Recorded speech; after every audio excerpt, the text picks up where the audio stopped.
Good evening and welcome to the January 9th, 2024 meeting of the Milton Select Board. Before we begin, please join us as we recite the Pledge of Allegiance. I pledge allegiance to the flag of the United States of America and to the republic for which it stands, one nation, under God, indivisible, with liberty and justice for all.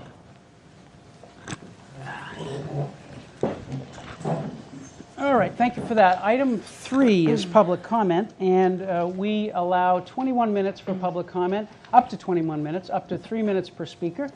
And the way we do it is we go back and forth between the in-person participants and the online participants. In-person participants should come up and sign in, give your name and address, and you'll have up to 3 minutes, and I'll let you know at 2 minutes and 30 seconds. And the online participants should raise their hands. And how do we raise hand by phone? It's star 9? We've got one. Star 9, all right. So star 9 if you want to raise your hand by phone. So, public comment, Mr. Milano will count the 21 minutes, and I'll count the 3 minutes for the speakers. And as I said, I'll let you know at 2 minutes and 30 seconds that you have 30 seconds to go. I apologize for being very strict on the time, but we have to. According to the state law, or the law as interpreted by the courts, we have to be very specific on our timing so that everyone has a fair shot and no one gets more than anyone else gets. So, with that, do we have anyone for public comment here in person? Mr. Chair, I believe there are some names that were we have signed. some. So if we have some signed up names, maybe if you can come up and see if you're where you are on the list, and we'll go by where you are on the list. First on the list. Thank you, First on the Mr. list. Chairman. My name is Jeff Wilkinson. I live on Beacon Street in Precinct 10. I'm a Milton resident for over 35 years. I support a yes vote on the February 13th election, and I'm here to ask the Select Board to do everything in your power to assure our voters understand the facts about what's at stake in this election. And please clarify that people can vote yes, even if they signed the petition to put this question on the ballot. I recognize it sounds naive in this political era to insist facts matter, but people should look at the facts when making up their minds about how to vote. If you look at the website of the campaign for a no vote, it's appalling how badly the truth is distorted. For instance, opponents ask rhetorically whether a no vote will threaten funding for schools, and they answer categorically no, despite the fact that Governor Healy said specifically on December 7th, quote, "If you don't comply with the act, then you're going to see us withholding as a state for money for any number of programs that you're used to receiving money for. That includes for schools, it includes for roads and bridges, and it includes a whole host of things that are important to communities," end quote. It's disingenuous to ignore the governor's pledge. Milton school parents have every right to be concerned about what a no vote would mean for their children and our town, not to mention those of us who drive here. The No Campaign website also complains the state's guidelines were updated last summer and that Brookline and Newton had more time than we did to develop their zoning. In fact, the core state guidelines were released in 2022. We had the same amount of time to comply as everyone else. And the other 11 communities classified, like Milton, have already complied with the law. We had an inclusive planning process in Milton throughout 2023, including 28 planning board meetings and 8 public forums. Town officials came up with an excellent, responsible zoning plan.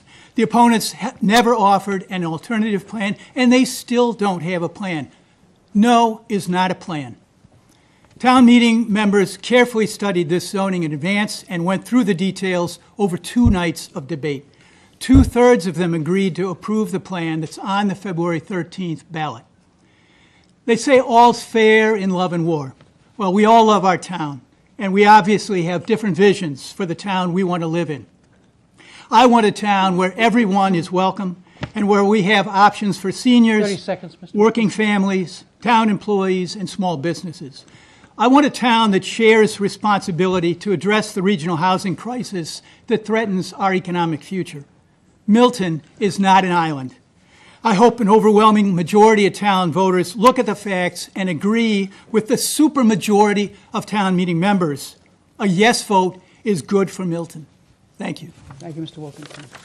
All right, let's go to our online participants in the order in which their hands are raised. If you could promote Janet Ferrone. I think she's the first one on the list, Mr. Morrow. Is that right? Yep.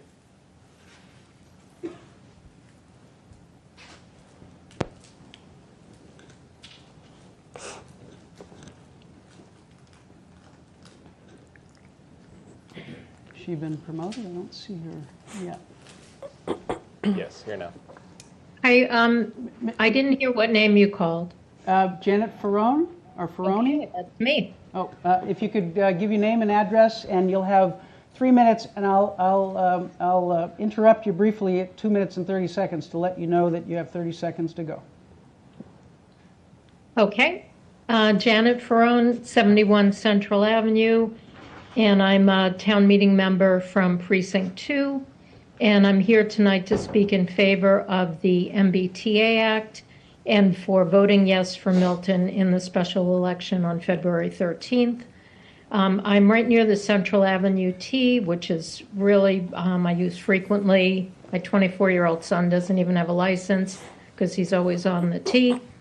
I'm thinking about the residences across from me, the 36 Central, and I remember the opposition to that multi-unit housing. And now it's really an integral and valued part of our community, especially with the 2 thriving businesses that added to our much-needed tax base.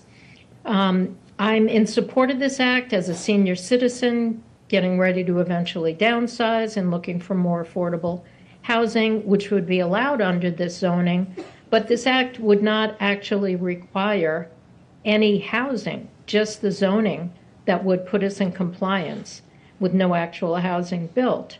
I agree with the previous speaker that there's been so much misinformation about that, and I've been speaking to folks who did sign the petition and who've now really educated themselves, and people, have been switching their vote on that.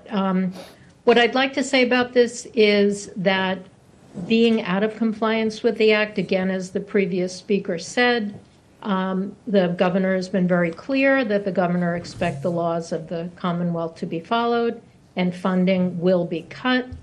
The other thing is, if we vote against this, the local control is taken away.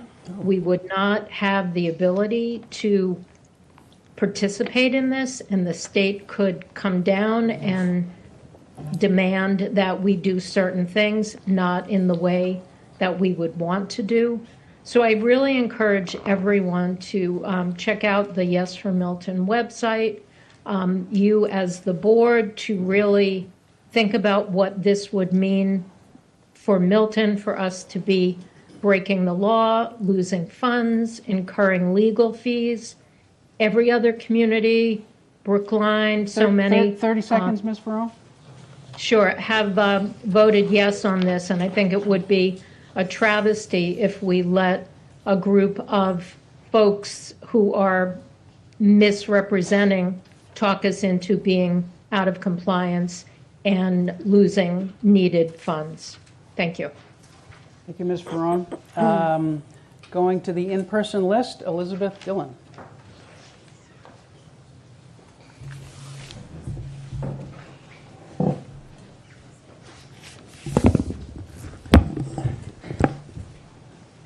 If you all want to come up and stand behind her, you can do that. Sure.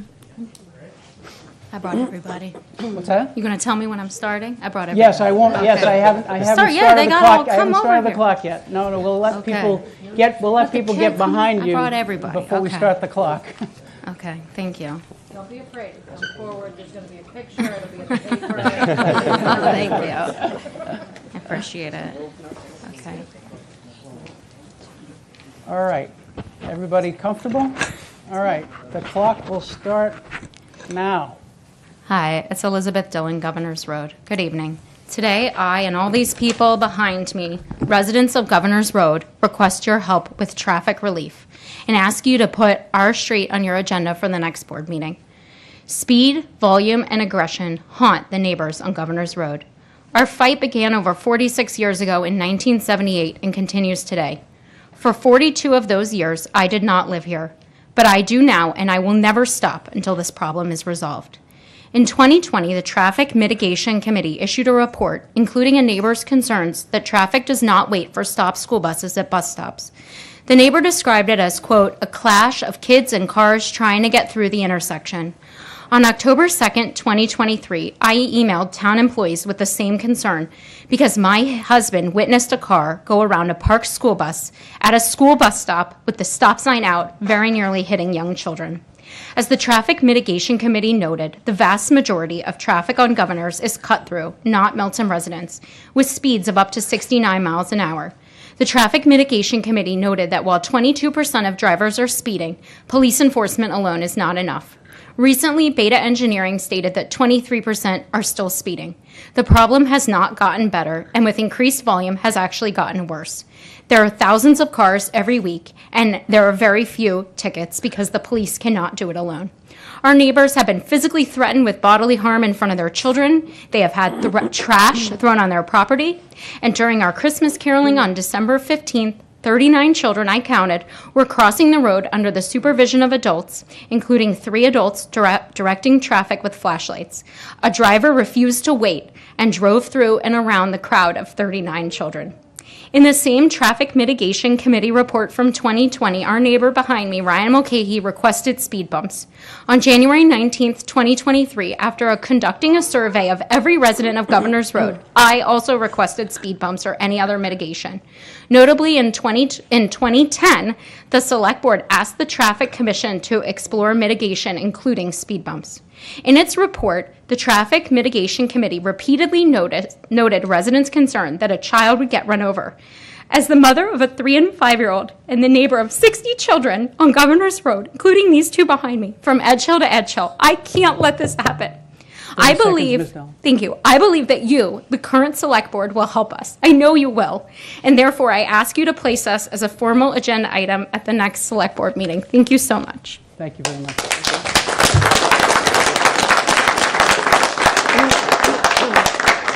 Thank you, Ms. Dillon. Thank you, everyone. All right, let's go to the online hands. The next hand up in line is John Kahane. If you could promote Mr. Kahane. Just did.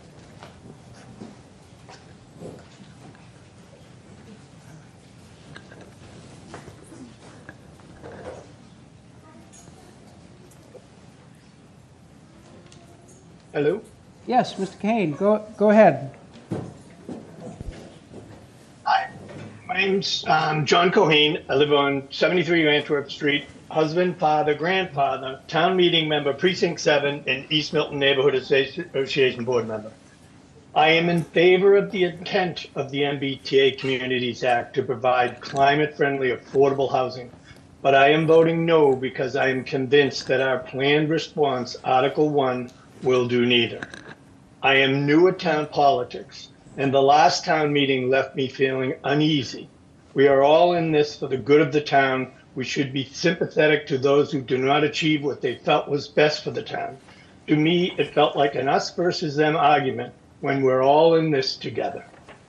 I formed my opinion over a lifetime with regards to climate change and the threat to my children and grandchildren, and with regards to affordable housing, most recently by learning the threat that it is to our state and locally, and by attending multiple forums. And I heard over and over how this area and that area will never be built because of newly constructed units or unfeasible financially, or the state owns the property, etc.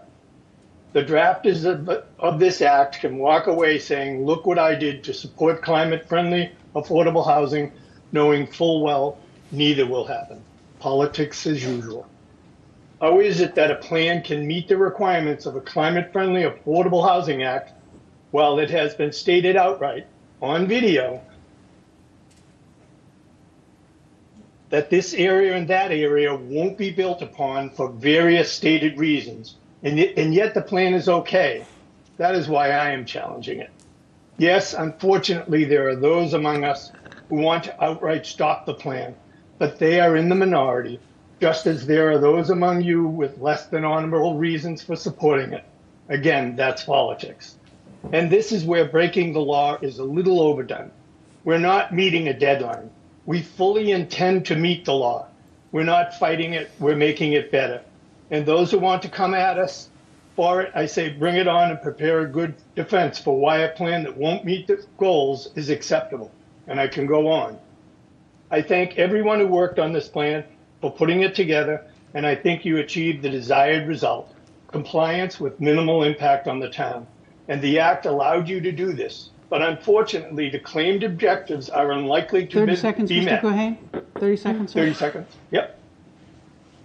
And so we need a new directive, and that is to not comply with a badly written act, but to actually provide climate-friendly, affordable housing. If I've said it over and over, it's because that's what this is about.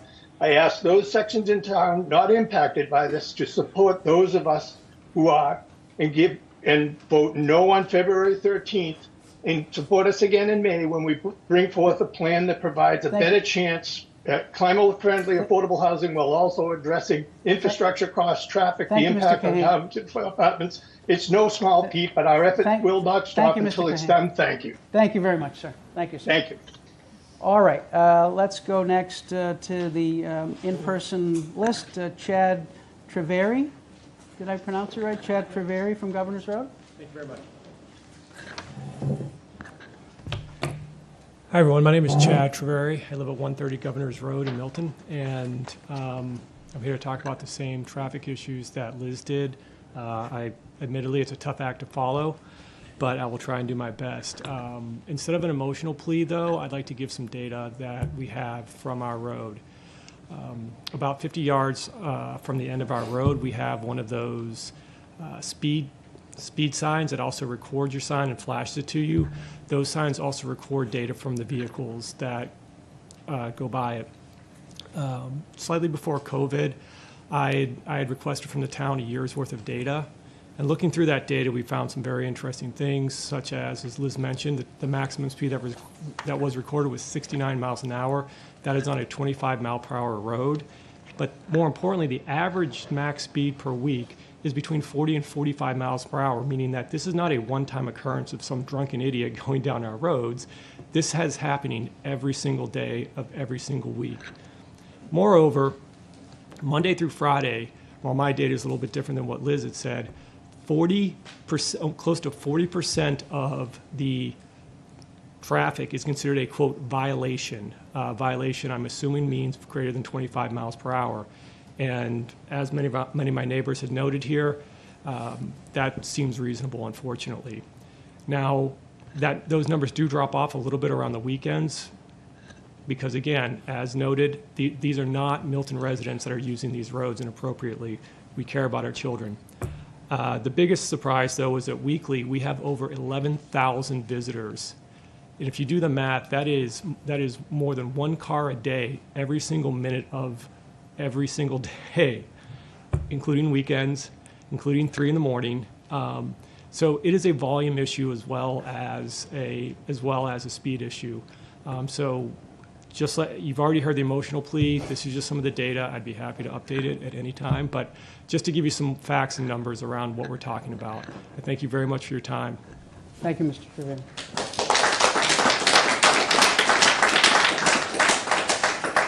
All right, let's go next to online, and it's a telephone number 794. If you could, I think you just muted yourself, or someone muted you. We're going to promote you, and then if you could unmute yourself and give your name and address, and then you'll have 3 minutes, and I'll give you a heads up at 2 minutes and 30 seconds. Hi, it's Kathleen O'Donnell from 12 Belcher Circle, town meeting member, precinct 7. I'm calling in because I couldn't raise my hand on Zoom for some reason. I would just like to speak briefly with respect to the Yes for Milton vote and the MBTA zoning. I have heard from various meetings that people have concerns that the MBTA zoning will keep the town from meeting its 10% threshold to fight off 40Bs. This concern wasn't raised when 88 Wharf was built or when the Governor Stoughton trustees sold the town farm to Pulte, nor when any number of small subdivisions have been approved throughout the town. And it's important to remember that every market dwelling that we build pushes us farther away from that magic 10% threshold. I served as special counsel to the Board of Appeals on 2 40B projects, and I have assisted boards of appeals throughout the Commonwealth on developing permitting for 40B projects. I also served on the governor's task force on 40B several decades ago, as it turns out. But I can say from my experience that 40B project is usually a developer's last choice. The profits are limited, the expenses are high, the permitting costs are high, the permitting process is lengthy, and even if you get the permit, you have the 50-50 chance of a lawsuit at the end. So it's not somebody's first choice. It's usually picked because the developer has no other opportunities. As in Milton, we don't allow multifamily zoning any place unless we have developed a special zoning for that. So a developer isn't going to use it unless they absolutely have to. The MBTA zoning gives us the chance to place multifamily housing where it makes sense, not next to Fowl Meadow in the Blue Hills, not backed up to a cliff behind the DPW yard, and any other crazy locations that people have come up with lately. So any smart developer would pick the certainty of zoning as of right, even with site plan review and the design standards that are included in our zoning, over the tortured process of a 40B application. And the process is much more attractive to nonprofit organizations. It's much more cost-effective to do zoning as of right. As we have even our own example here, the Hendry's plant, the Hendry's got a 40B permit relatively quickly, actually, and decided not to use it. 30 and went with seconds, the Ms. special O'Donnell. permitting. Ms. O'Donnell, 30 seconds. I'm done. I just want Oh. to say that a yes vote provides the opportunity in this town for more types of housing, for more cost points, and won't have the dreaded fear of a 40B project. You could place it where it makes sense and not where a developer is forced to go. Thank you. Thank you, Ms. O'Donnell. Let's go back to the in-person list. Mr. Mark Croninger. Good evening, everybody. Thanks for giving me the time. Evening. I just wanted to tell So, my friend. 32 Melbourne Oh, Road. 32 Melbourne Yep, Road, there you that's go. right. Yeah, I Yep. forget. That's all right. Tired. No, I know. So aren't we all? It's wet. I urge people to vote no on question 1 on February 13th. I am not a stick in the mud. I'm not somebody opposed to new affordable housing coming into town. I live on the east side of town. It is a absolute nightmare over there, okay? And the folks here on Governor's Road, which it sounds like you're probably going to be hearing more from in the future, they think they got it bad now.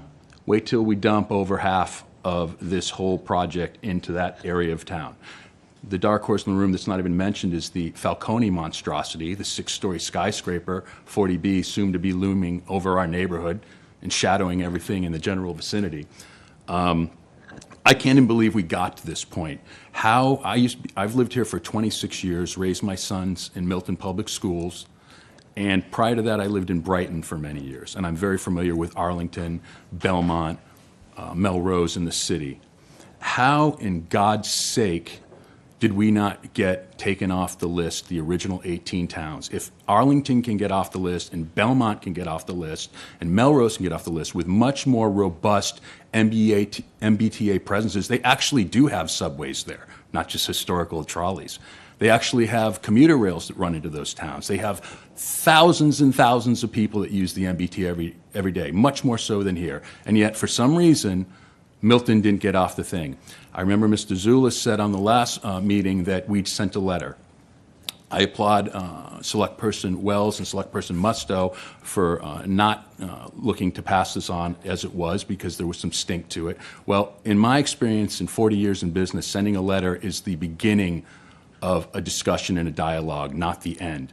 Somehow, people in these other towns that are much more city towns than this town is got us repealed. I think any efforts the Select Committee should be making going forward, instead of lobbying to get this passed, is to get back in front of these people, get lawyers, and have a zone down to a proper thing, which would be an adjacent zoning thing, an adjacent zoning designation. I also keep hearing how town meeting voted overwhelmingly for this. I attended that meeting. I'm not a town meeting member. They did. I also heard that dozens and dozens of people didn't even show up to cast a vote. I think I read that in the Times. So that being said, 30 seconds, Mr. maybe they didn't have the same impact that some of us will, and they felt maybe it was a better time to wrap Christmas presents or something. I invite all of you who don't live in our part of town to go get on Granite Ave in the morning, get on Squantum, see how long it takes you to get around. And to say that you can walk from the DPW area down Granite to get to the trolley, that's a joke. Go do it. I did it.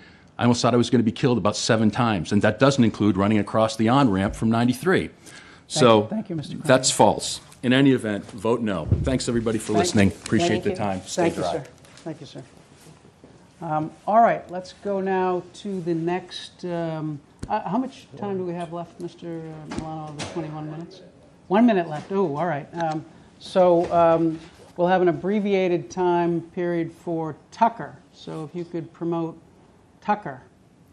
And if you could give your name and address, and unfortunately you'll just have 1 minute because we have 1 minute to go on public comment.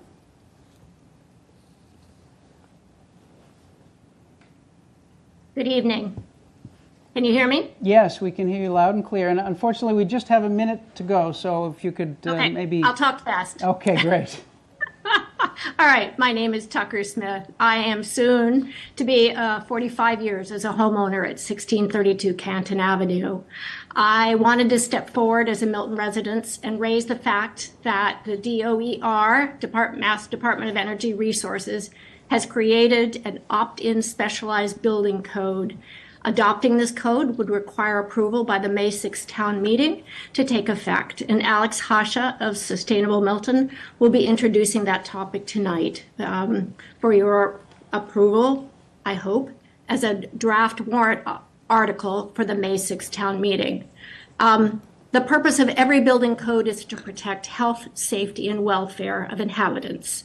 New building code is a powerful tool with the potential to transform a structure from polluting to protecting and climate mitigating.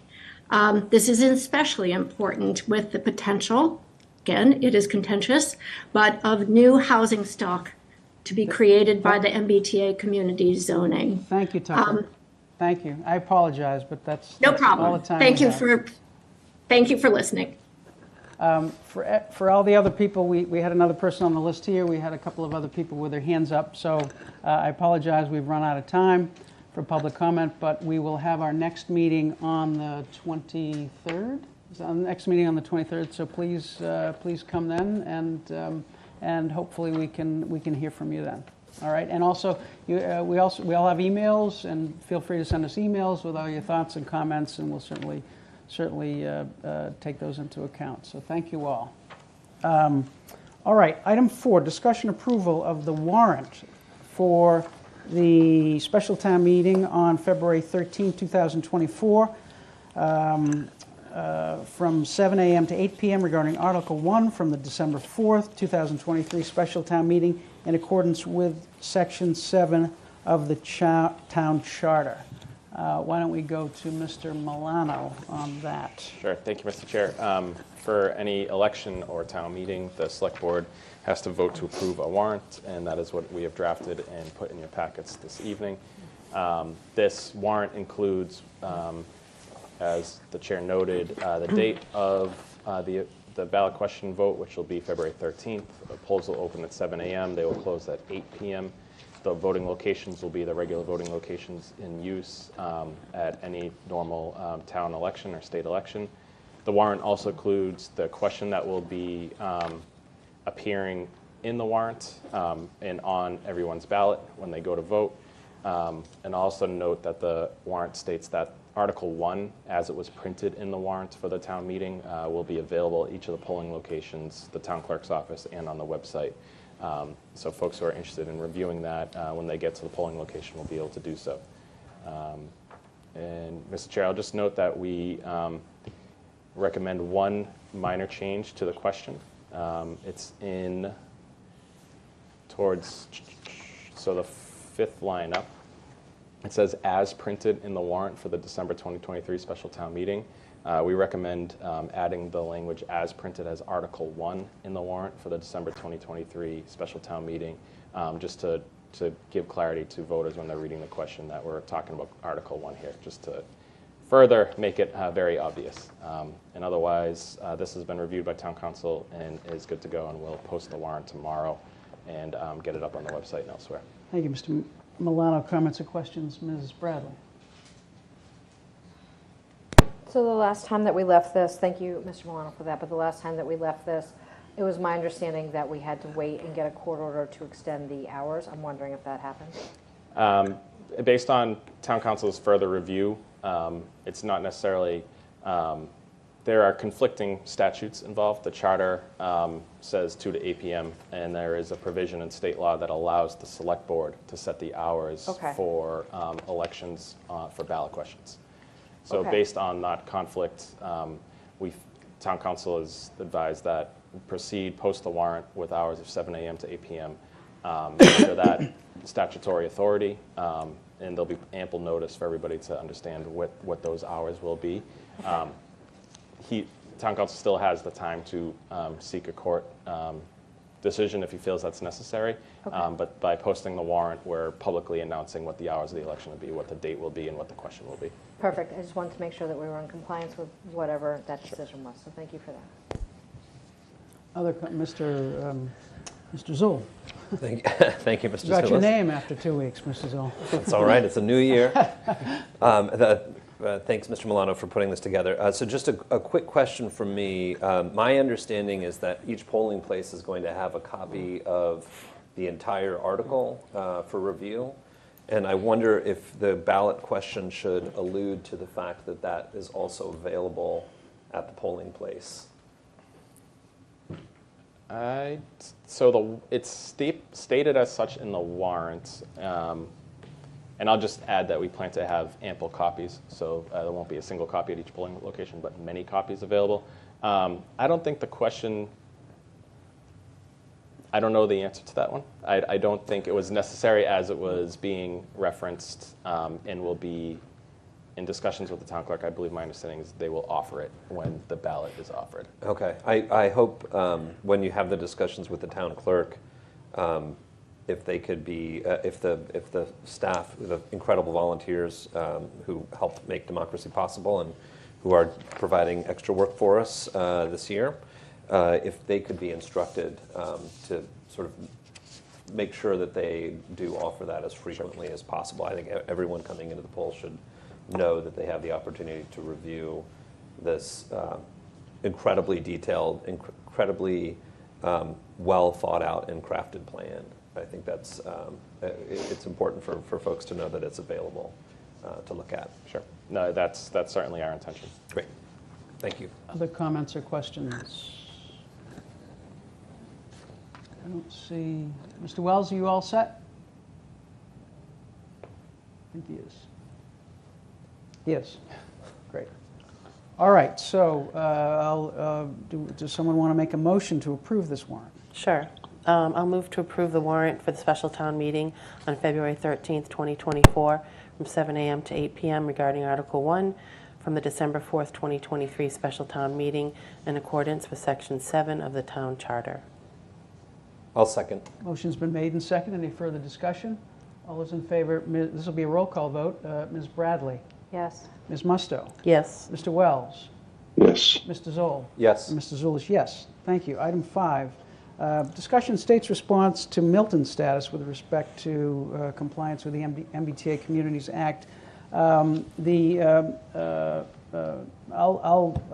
off on this, and maybe Mr. Milano can fill in.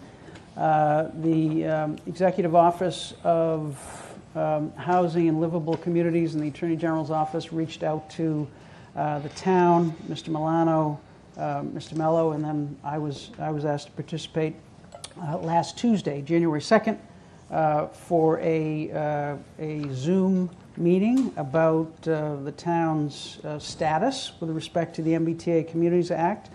And that led to, that conversation, Zoom meeting led to the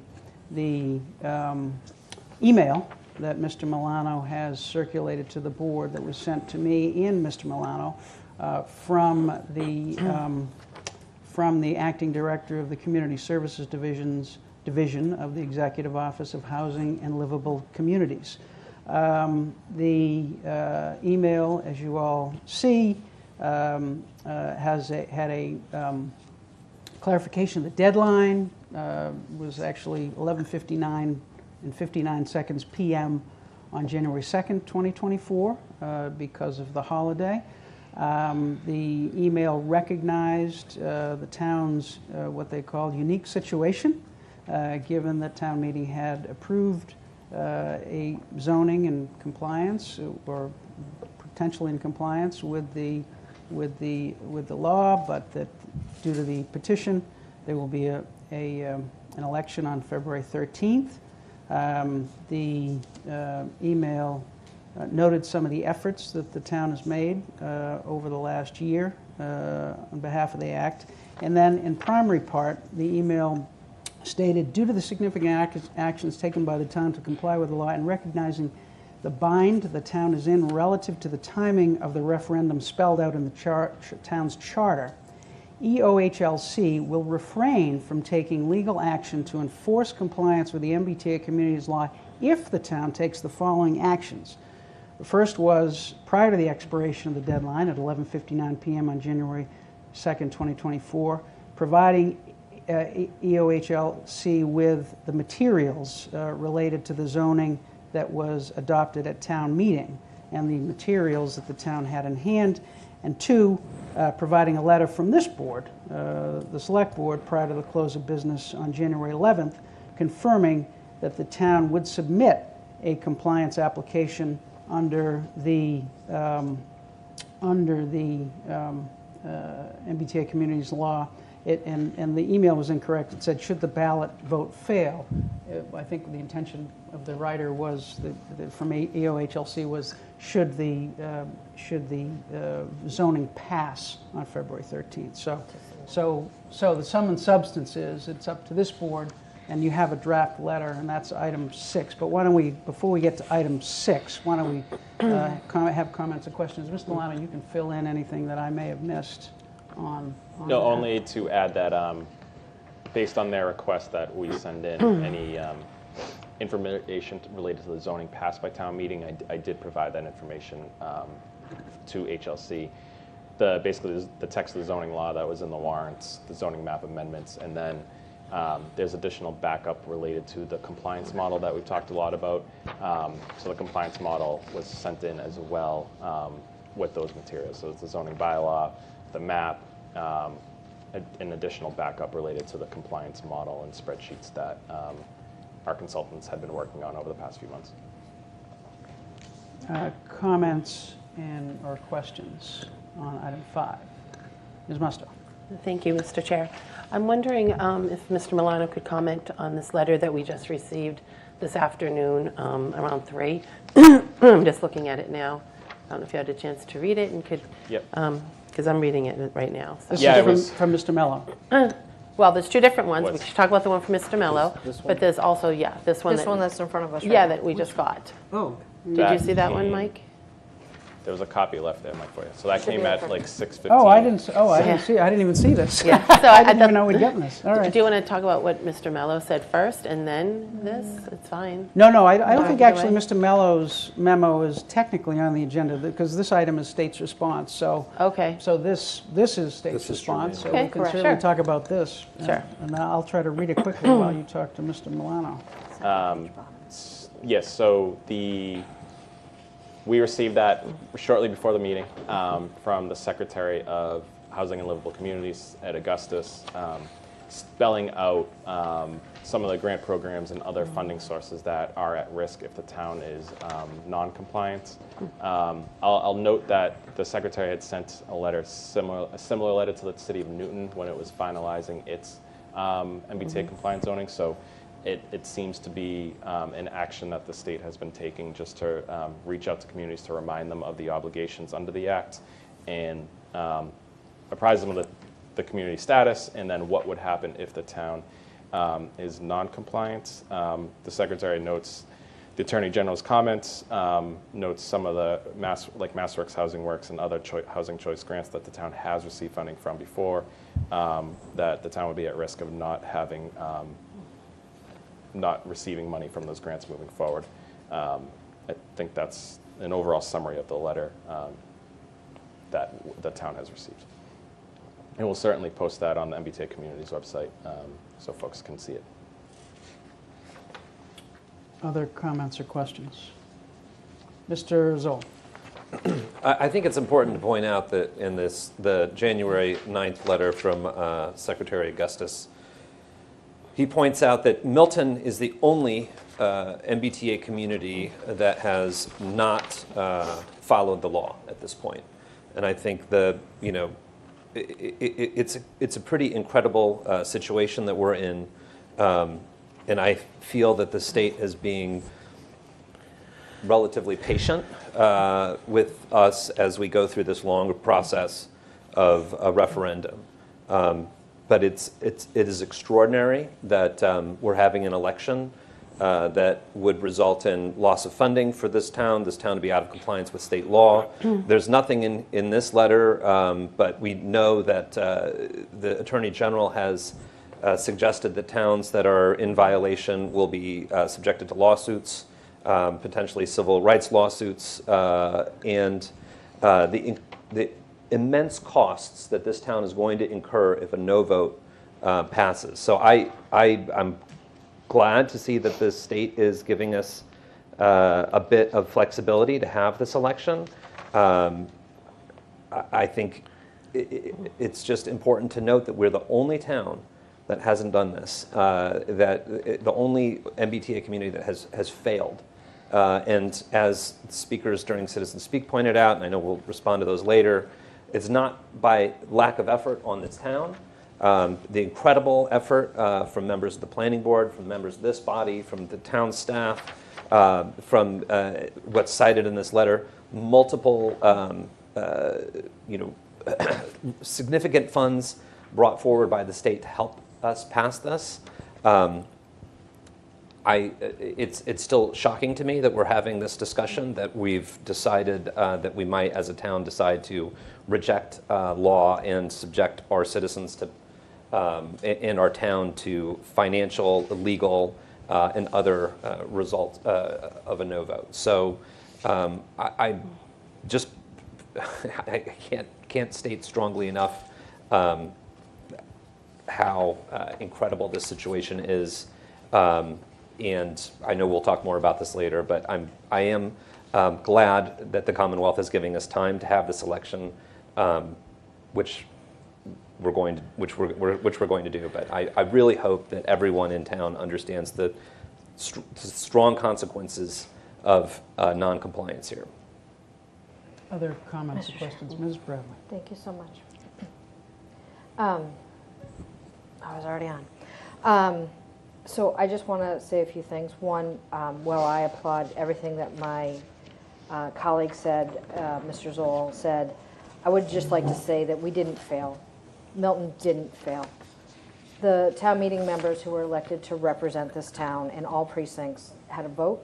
They did what we're constitutionally and by our bylaws and charter we're supposed to do. So they upheld their duty. They voted 2/3 in favor of the plan that was presented in front of them. So I would like to say that we didn't fail. What is happening right now is a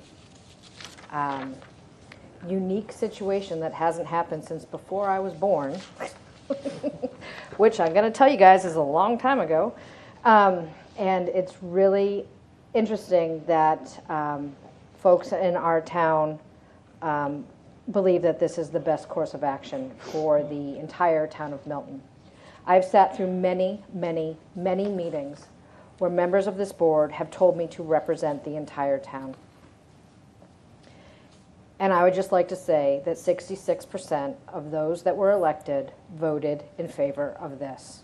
That to me is a majority of the town. Town members have every right to come out and vote. You can get rid of town meeting members, you can get rid of us, you can get rid of whomever you'd like. That's the wonderful power of this country.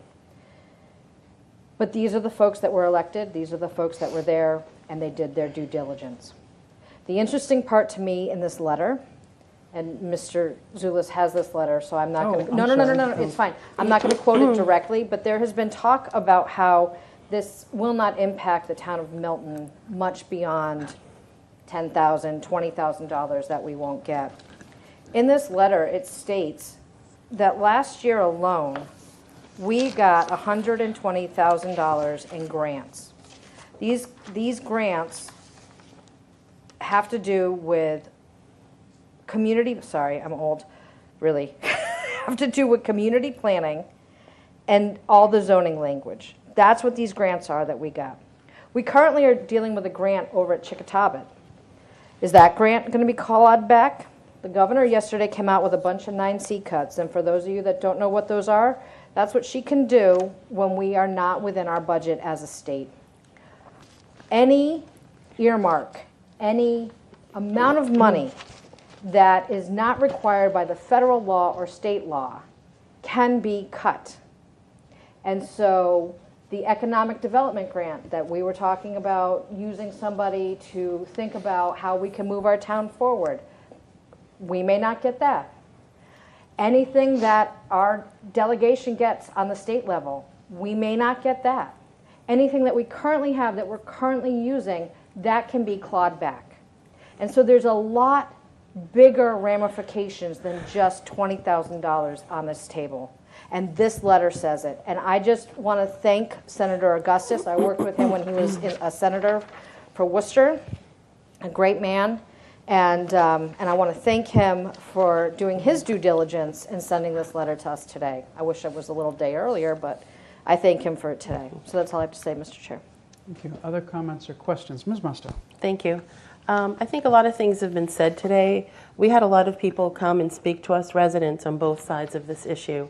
We represent, as my colleague has said, we represent all of the town, all of the residents. If people feel strongly about this issue and want to have a vote on this, that's part of the democratic process too. So we have town meeting that's democratic. This is another democratic process. As far as doing our due diligence and feeling that we did not fail the residents, I think we have, because again, we sent letters. They weren't that strong. And certainly, I know that Mr. Zulus, our chair, has referenced one of the letters at one of our previous meetings.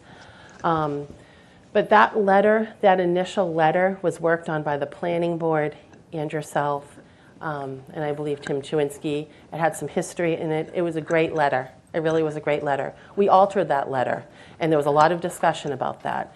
And then subsequent letters, again, did not ask for reclassification. And so I think that when people say, or the message out there is that we did our best, no, we did not do our best. Our best doesn't stop unless we give it 100% effort in doing our best. Now, you and I will differ on that, Mr. Chair, and that's okay. That's part of democracy too. But we represent everybody. We need to do what's best for everybody in the community. As far as the letter, I do want to read this part about the consequences of noncompliance. But I do want to reference it, back up and say, nobody's out there saying we're not going to be compliant. We want to do the best we can do for the residents in this town. And rushing an article just to say, okay, we got it in by the time. I'm sorry. I'm sorry, but please don't interrupt me. That's okay. That's all right. Mr. Zoll, please don't interrupt me when I'm It's all right. talking. It's all right. It's all right. Ms. I'd like a little more respect than that, please. Thank you. Okay, please stick to the facts. I am sticking to the facts, Mr. Zoll, please. Thank you. Go ahead, Ms. Musto. We have to be truthful, okay? Please be truthful. Excuse me, Mr. Chair. Mr. I'm not Zoll. going to tolerate that behavior. That's disrespectful of me. Okay? Mr. Zoll. I'm done. All right. Thank you. Ms. Musto. We have an obligation to do what's best for the residents in this town. And this is where I guess, will differ on those letters. But now we're at a different point in time, right? We're at a point in time where there is a vote that's coming up, and people should exercise their vote. From this letter that Ms. Bradley was referencing, I'd like to reference something from it, please. Okay.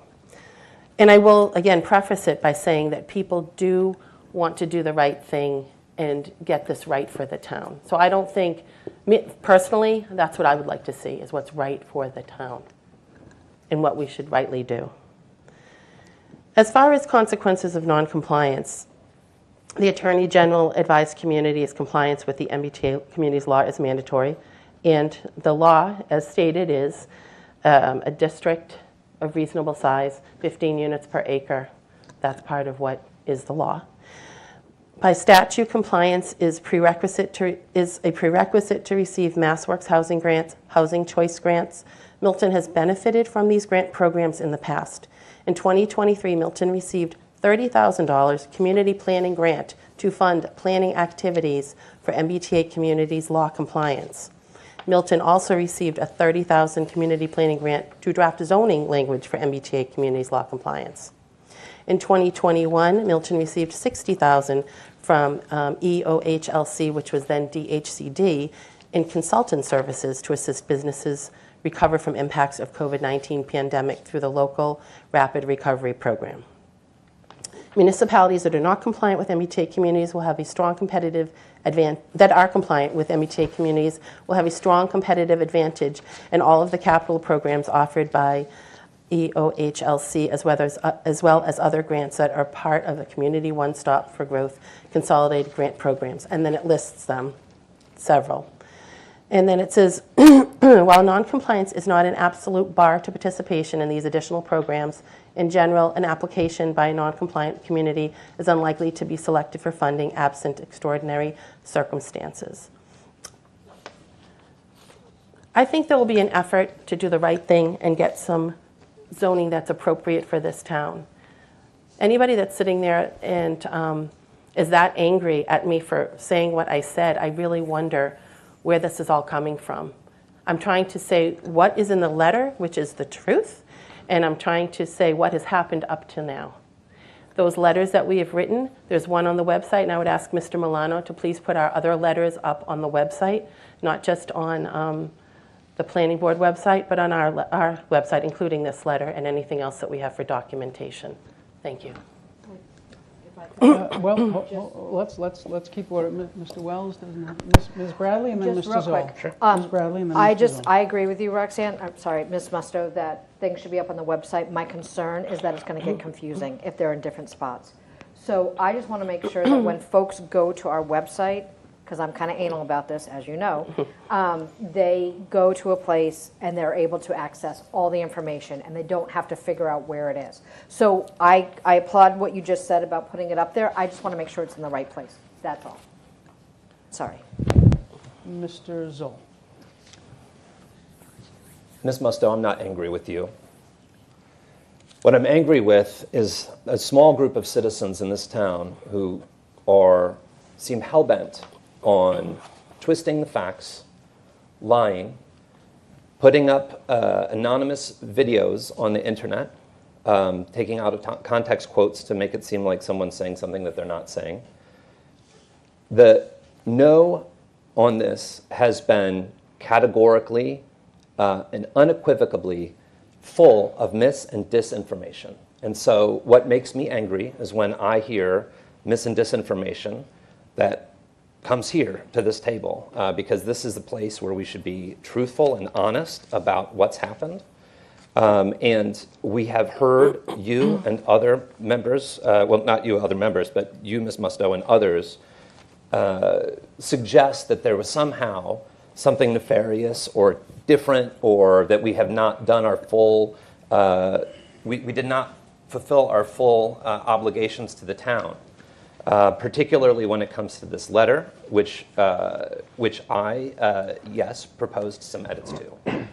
The edits that I proposed, honestly, if I was a member of this small no faction, I would, I think, upon reflection, had appreciated the fact that I took out references to decisions that were made by this town in the 1960s, in the 1970s, that were grounded in structural racism.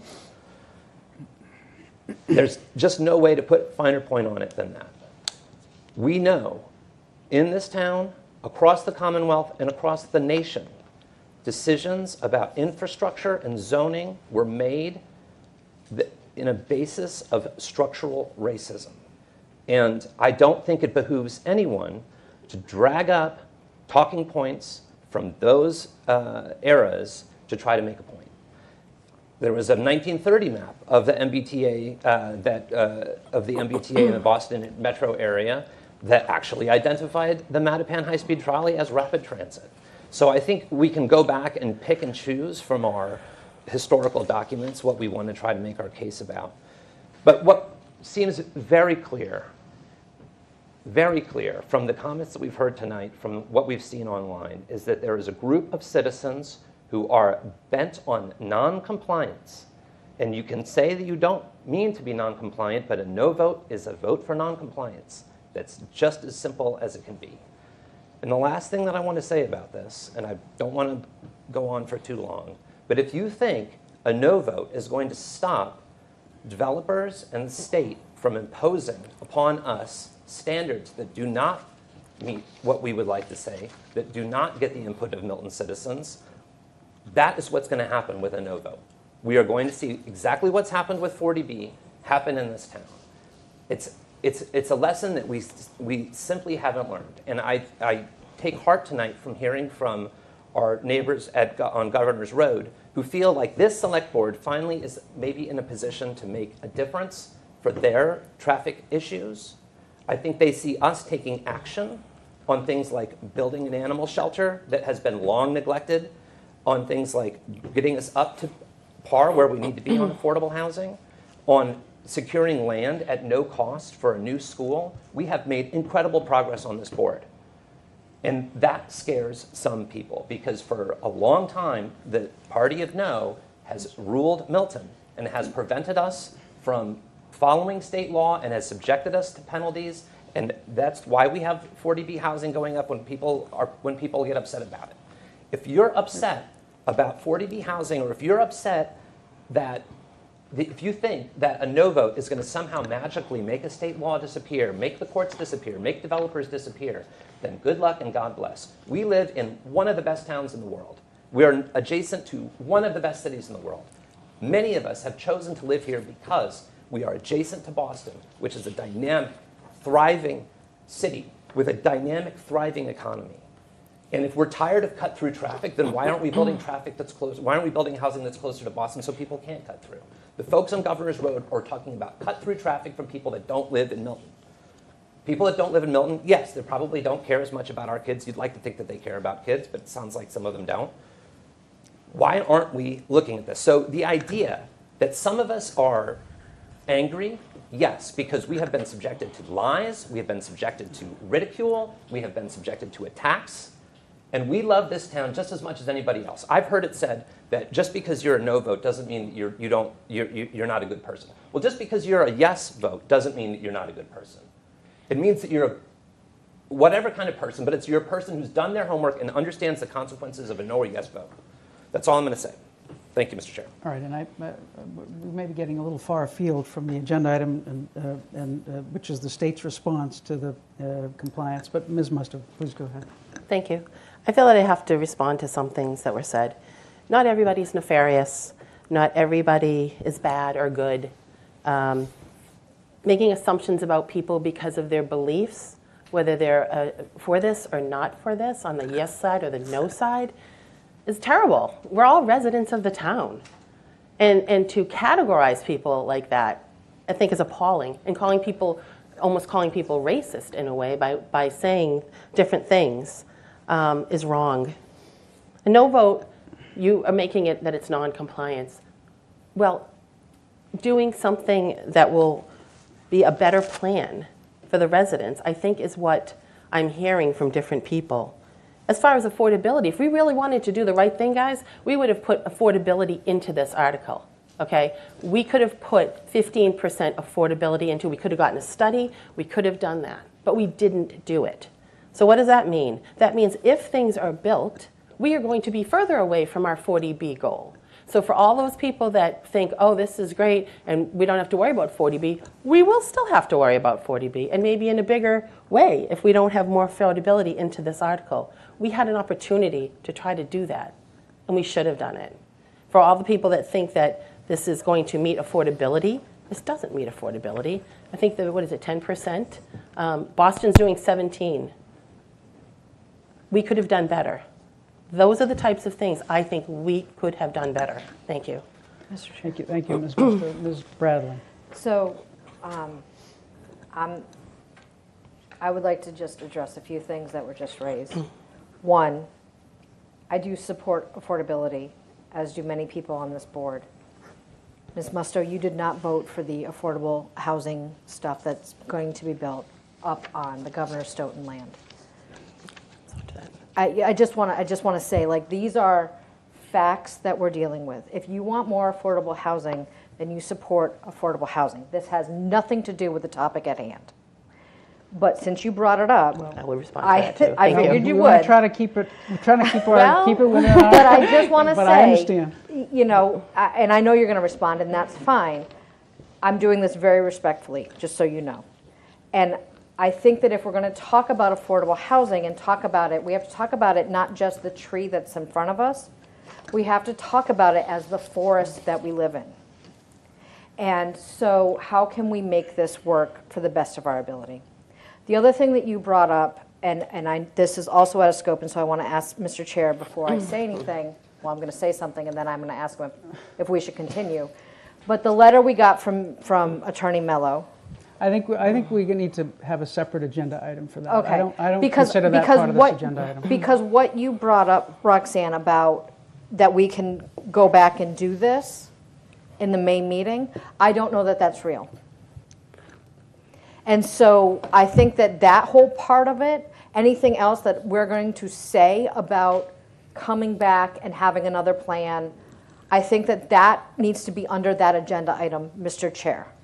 Does that make sense how I'm saying that? Yes, okay. yes, well, I don't want to offend anybody. I just want to say that whole section, I think we need to have a more in-depth conversation about.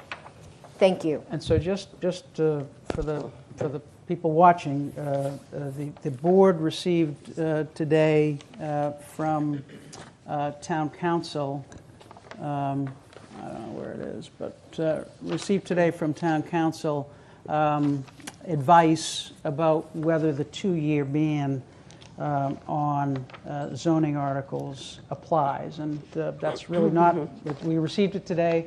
It's not on our agenda, but it will find its way onto our next agenda item, and we'll certainly post it on the website.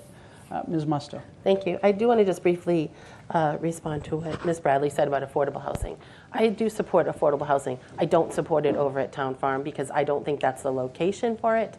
I don't think that was and it's not that, it's really the intent of what the Governor Stoughton will was. So I don't want to get into that piece of it, but affordable housing, if we can do it throughout the town, different locations, if we bought certain properties and made them into affordable units, that type of thing. I don't think that it meets the criteria for the trust. So that's really why I feel that way. But I do support affordable housing. As far as the article, I wasn't necessarily thinking that maybe we would bring it back, but also the planning board, I know they've been working on things. So I was just stating that'll be for the next meeting, but I'm not necessarily the select board. Sure. Thank you. Sure. And just to put a point on it, on the affordability, under the guidelines, the affordability percentage can be increased if there's an economic analysis that's done, that is being done. It's not completed yet, and so when it's completed, the 10% affordability can be increased based on the results of that economic analysis. So it certainly can be increased, and so that's all I'll say with respect to that. I won't. I don't want to relitigate old claims, but I just will say I think we did the best we could in terms of making the arguments.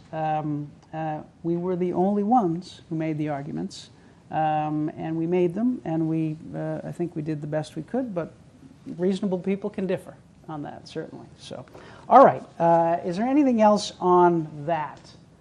I'm not seeing anything, Mr. Well. So item 6 is discussion approval, letter to the Executive Office of Housing and Livable Communities in response to HLC's request for information with respect to compliance with the MBTA Communities Act. So In the email that we received last week and in the letter that we just received today from Secretary Augustus, the agency is saying that, and this is in the letter, if the referendum upholds the adoption of the plan, and if on January 11, 2024, the Select Board confirms to EOHLC in writing of its intent to promptly submit a district compliance application, EOHLC is prepared to exercise its discretion to excuse the town's failure to meet the application deadline. If not, EOHLC expects to find the town non-compliant without further delay. So what we can do tonight is send in a letter along the lines of what we have before you in your packets to EOHLC before January 11th, saying that if the voters vote to approve the zoning article on February 13th, then the town will submit its application. And again, we would be sending this letter to EOHLC in order to meet their requirement that we do so they will not find us non-compliant prior to our February 13 election. So, comments or questions? Mr. Zoll. Just a very small MATV guys from running in and yelling at me. Just a very small typo, I think. The second paragraph, the first line, signed into law, the governor. I think it's by the governor. Yep. And then I'm just wondering if we're obligated to provide a timeline for when we're going to submit after the voters vote yes.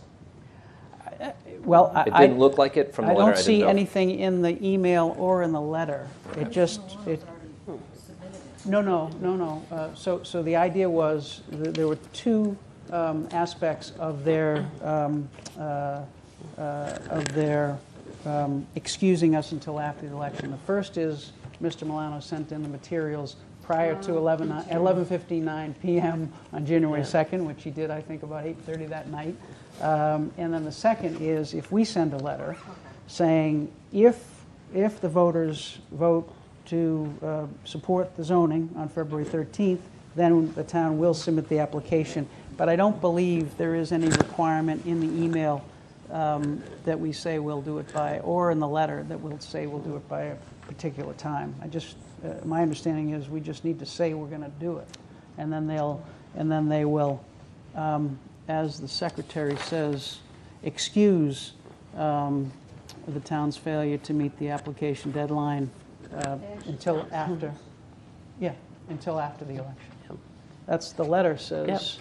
I don't have the question. Yeah, the letter says if yeah, sorry, yeah, because I didn't have it. You didn't know. So promptly, it says we have to promptly submit. So maybe we would amend maybe we the want letter. to put promptly Say in our promptly. Will promptly submit, and then the town will promptly submit a completed district compliance application. That makes sense to me. Thank you, Mr. Chair. Yeah. So those are the two requirements in order for them, in order for EOHLC to refrain from taking legal action to enforce compliance. So that's what they said. They said if you do these things, send the materials and send this letter, then EOHLC will refrain from taking legal action to enforce compliance with the MBTA communities law until after the election. Can I make one more very vain suggestion? Vain? Everybody gets to use their middle initial, except I don't. For some reason, my middle initial isn't there. Well, what is it? It's D for David. All right. Thank you. All right. We'll make sure that For my dad. Lynn, have we got it's that? It's his birthday today. So I think Oh, he it's your dad. Okay. All right. Roxanne, do you have a middle initial that you want to put in there? I don't see one for you. What, does everybody else have one? Everyone else has That one. will be Okay. everyone. F. F. All right. What does F stand for? Don't ask that. No. Oh, I don't have to ask. No, All right. don't I ask won't. that. I know, I got you. Don't ask that. I can tell you mine. It's not. It's Fred. Fred. It's not Frederick. It's Just Fred. Fred. Just Fred. Fred. Just Fred. Yeah. I always blame my. Yeah. All right. So we won't. All right. So we got Yours Roxanne. is We've just got. G. Roxanne F. Musto, and Benjamin D. Zoll. So the changes, we're adding by in the first line of the second paragraph, and then we're going to, on the penultimate paragraph, where we, on the town's response, we'll say then the town will promptly submit a completed district compliance application.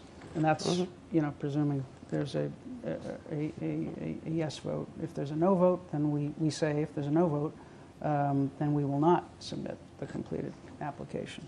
So, other comments or questions on the letter? I'll make a motion to approve the letter if nobody else has a comment. I'll second it. Motion's been made and seconded. Any further discussion?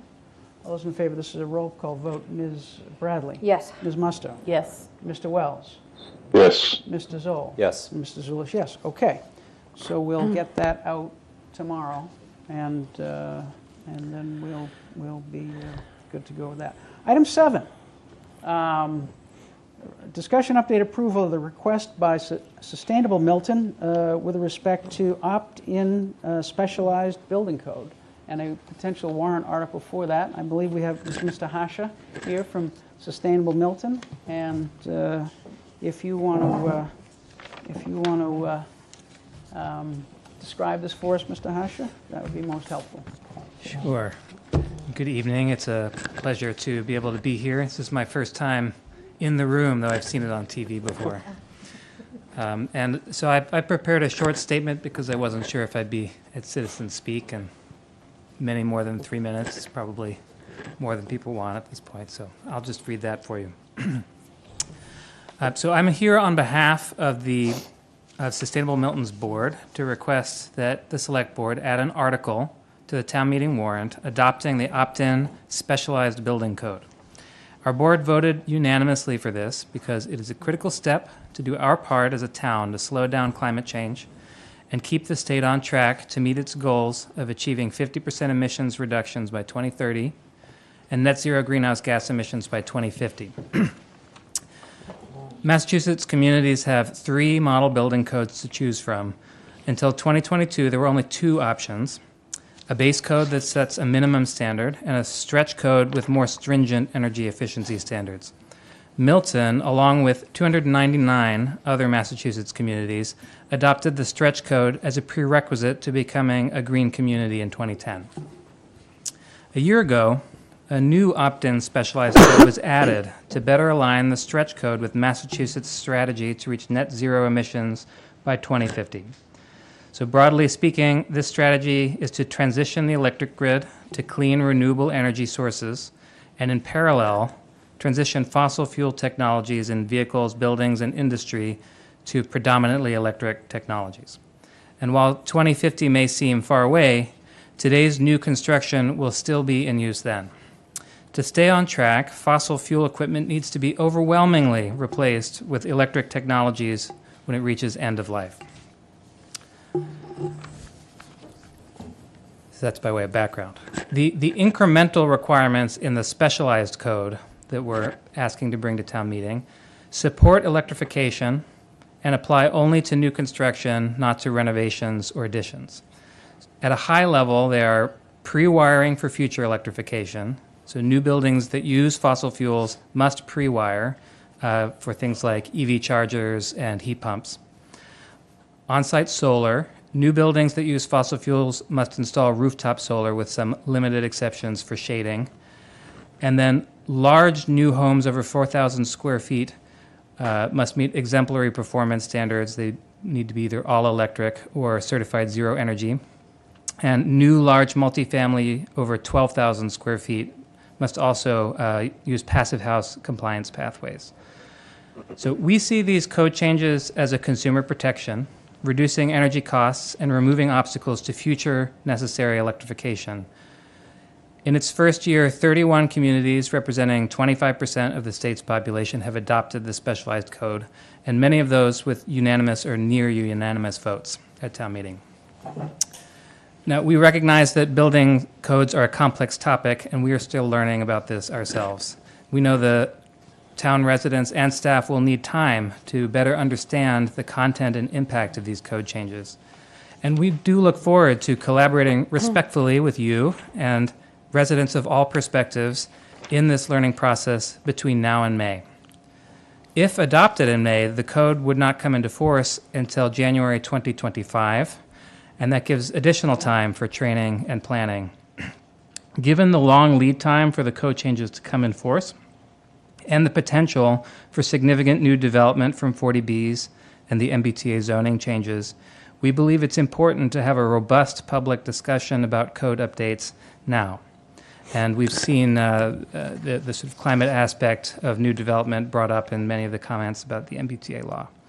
So we hope that you'll give the town a chance to make a timely and thoughtful decision by adding it to the upcoming town meeting warrant. And we've provided language for a potential article in the packet.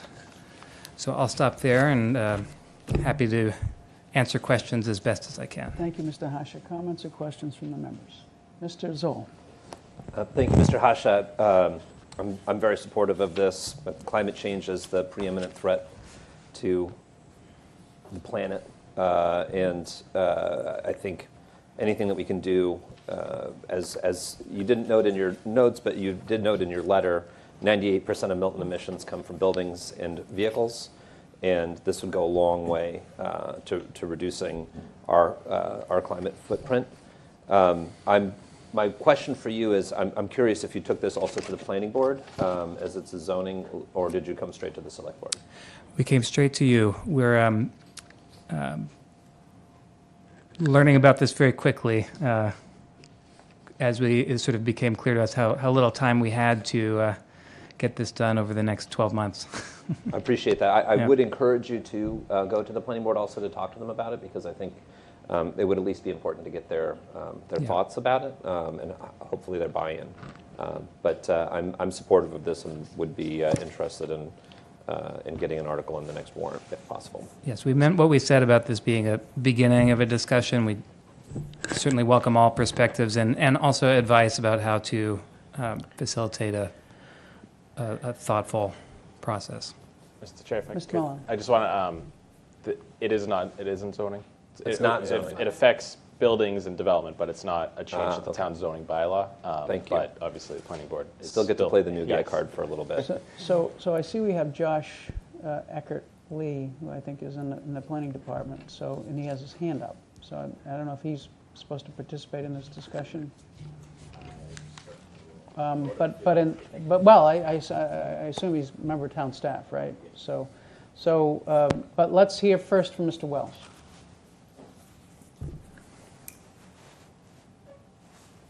Thank you, Mr. Chair. So I've been aware that we knew this was going to come. You might remember, Mr. Chair, I believe this will predate Mr. Zoll. Mr. Prondak came before us before he left for Brookline. This was one of the things he spoke about. And my concern is just that I don't know if Mr. Milano has already spoken with the current building inspector or inspection services people. I just want to make sure that any tweaks or anything that they need included, because they are the ones who bear the brunt of all of these permits, all of these approvals. It doesn't go to the planning board, it doesn't go to planning staff, it actually goes to inspection services. Richard, I think it's a good point, and I was actually going to, along those lines, suggest that we have Mr. Achu come in to our next meeting to address this and answer any questions from the town staff perspective.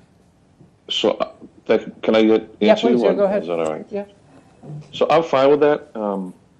So my only thought is I'd be more comfortable waiting till he comes in and speaks to this. Mm-hmm. I know Bill Ritchie, before he left, he and Joe did a lot on this. I'd just be more comfortable voting this when I hear what his local expertise and input is regarding this. That's all.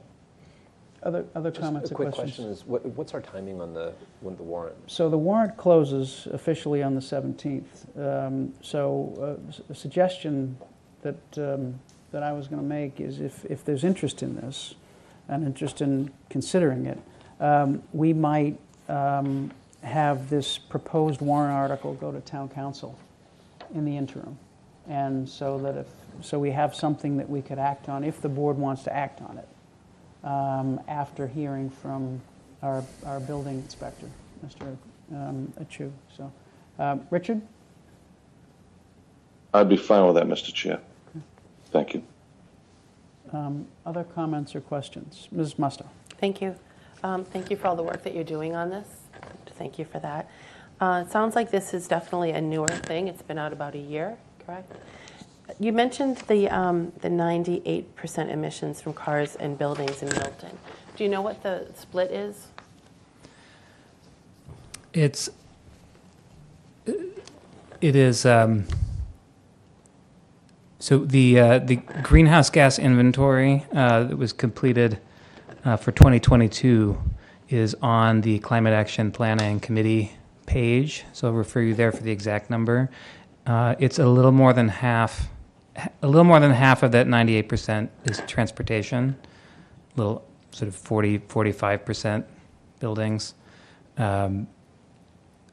Although about half, and this is like my estimate, so even less reliable, about half that transportation emission is cut through traffic.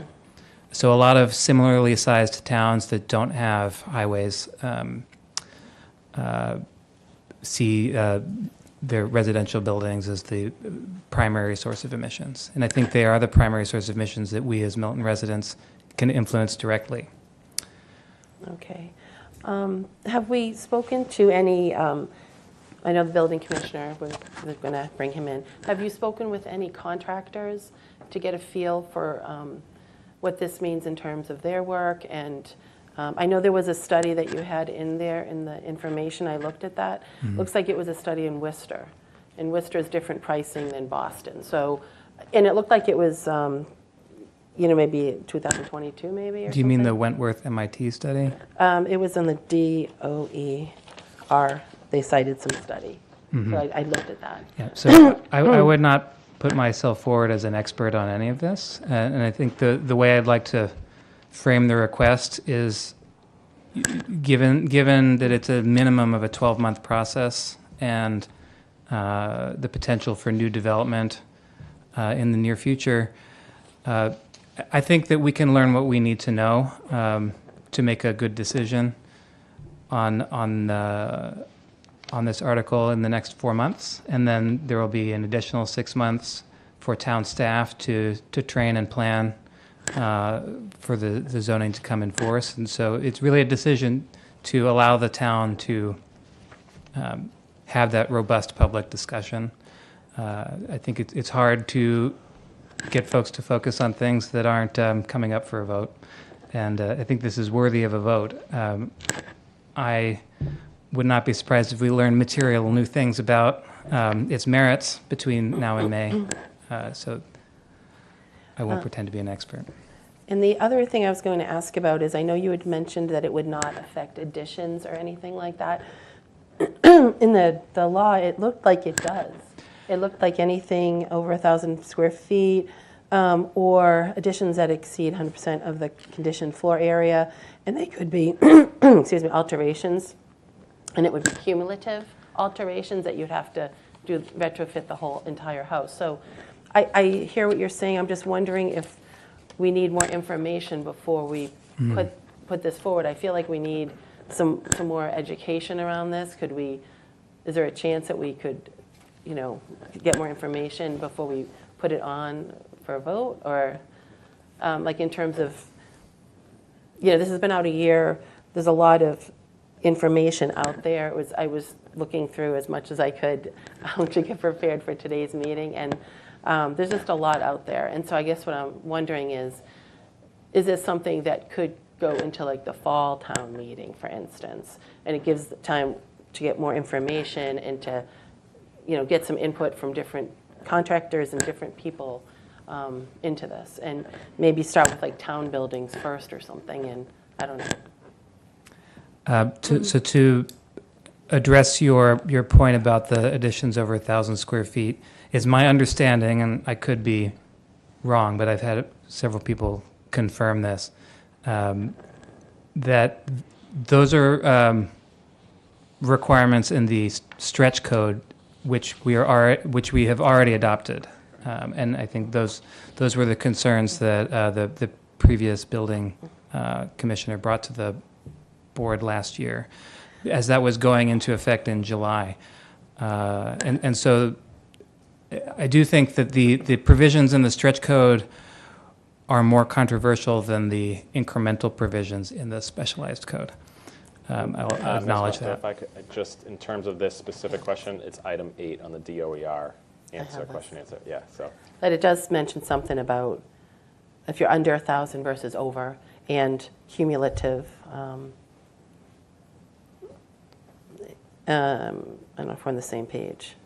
But I had folks within Sustainable Milton say we need to double check and triple check that particular question. So it's a Yeah. totally Yeah. valid thing to be confused about. As best as I understand currently, those provisions apply in the stretch code, which is already in force in Milton. Yes, it certainly is an option to delay. That's not the request I'm bringing. I think that it should be possible to study this adequately in 4 months. Ms. Musto, please go I ahead. I'm just going to say, sorry. It's okay, don't worry. I'm just looking at I printed out part of these pages. And so I guess, obviously, it says something here in print. I'm hearing something a little different, and I guess that's what I'm wondering is, there may be some discrepancies. So I think I would like to see things ironed out a little tighter before we go and adopt this, because we need to know for the homeowners. You know, we need to have some answers for them.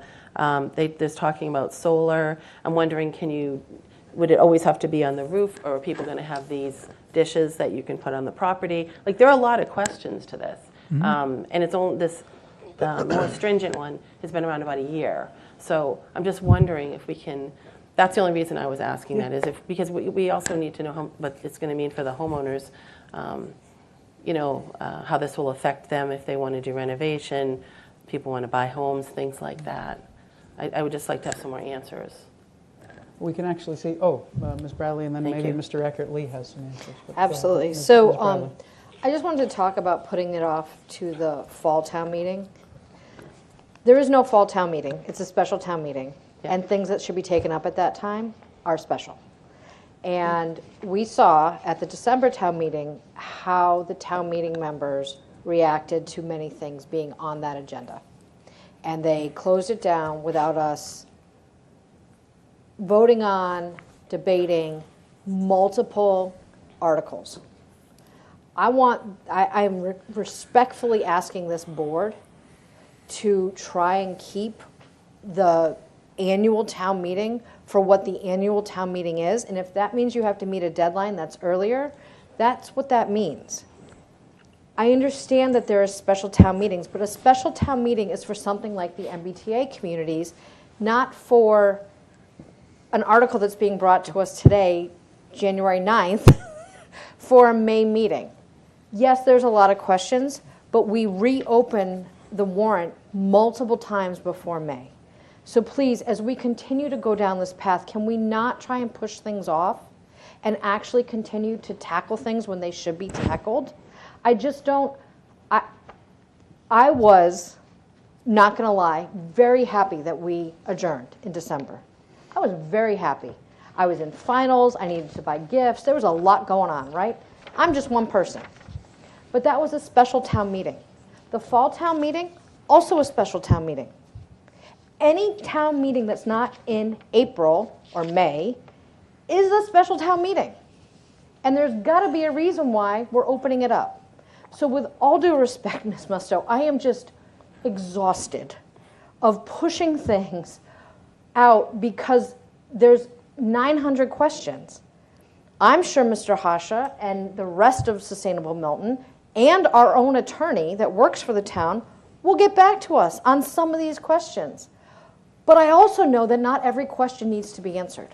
And I am okay with that because I trust the people that are writing things. And so for me, to hear you say, push this off till the fall, there's a part of me that just went, oh my heavens to Pete inside. So I just want to say, I want this to go forward in May when it should go forward. Thank you for bringing it here in January. And I'm happy to make a motion, but I will not right now because there's people that want to speak. But I am happy to make that motion. Okay, let's go to Mr. Zoll and then Ms. Musto. Mr. Yeah, Zoll. just very, very quick. The climate crisis cannot wait. We have 4 months between now and May. That's plenty of time. I'm sure Sustainable Milton will be providing us with lots of opportunities to learn more about this. The idea that I just want to echo Member Bradley's points. We can't always delay because we don't know, understand 100% of something that's going to happen 4 months from now. We've got plenty of time to learn about this. This is a critical issue for everyone in this town, everyone in the world. And I'm grateful to Sustainable Milton for putting this suggestion forward. I think that the chair's suggestion and Mr. Wells' suggestion that we hear from council and others in advance is helpful. But there's literally no reason that we're all grown-ups. We all have the ability to read and research and learn. Everybody in town, well, all the grown-ups have that same ability. So let's not again delay on something as critical as climate change. Thank you. Ms. Musto. Thank you. I'm not trying to delay on climate change. That's not the issue at all. And I can appreciate what you said, Ms. Bradley. I'm just saying that we need more information. So if you are going to put it on, which it sounds like you guys want to do, I think it's very important that we get these answers. So I think I would urge you to do forums for the public, because it's the homeowners that will incur some of these costs and builders that do renovations and things like that. Those are the people that we need to get these answers for. Because, you know, even us talking here, there seem like there are some discrepancies that we don't know 100%. And yes, we don't need to know everything 100%, but we need to know what the impact is going to be to the homeowner, to the builder. Those are very important. So I think that piece of it is very important. Thank you. And Mr. Eckert-Lee, did you want to? Do you have some answers for us, or more questions? No questions here. Josh Eckert-Lee from our planning department. Josh Eckert-Lee, I'm the Assistant Director of Planning and Community Development. I've been working with Sustainable Milton, gave them a sort of informational talk the other week on this subject, but also wanted to present briefly just the fact that town staff is very aware of this article being proposed. Commissioner Atchu and I have discussed this, Director Zawinski and I as well. So town staff is aware and interested in seeing this as a way to meet some of the sort of climate goals that we're trying to work towards. And our department, engineering, Jack Turner, the environmental coordinator, and I have been working closely on advocating for this within Town Hall, and have extended our services and our willingness to provide some of those informational forums, Ms. Musto, that you requested. So in addition to or in concert with Sustainable Milton, town staff are very happy to host some of these informational sessions because the commissioner is well aware of these guidelines, as are inspection services staff. And we're all here to try and make sure it's as clear as possible for residents, homeowners, contractors. So I also will say, to answer a question on sort of a proposed or alleged discrepancy, it is the stretch code that we're already a part of that establishes the sort of not just new builds, but additions. And that language is consistent in the opt-in stretch code, this sort of specialized stretch code. So not a discrepancy there, just it's the same in both the stretch and the specialized. So no change. And also no change from the stretch on that. No change from the stretch there.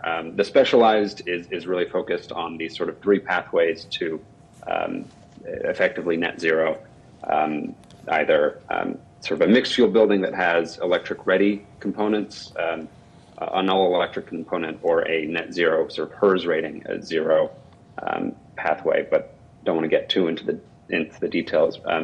However, I do want to say we're also, as staff, participating in coalition work and educational sort of fora with the Building Electrification Accelerator program, which has been really useful for technical assistance on programs like this, as well as our recent Soul Smart Bronze designation last year that also has technical assistance sort of support for projects like this. So we've got a lot of informational resources out there that we can plumb the depths of.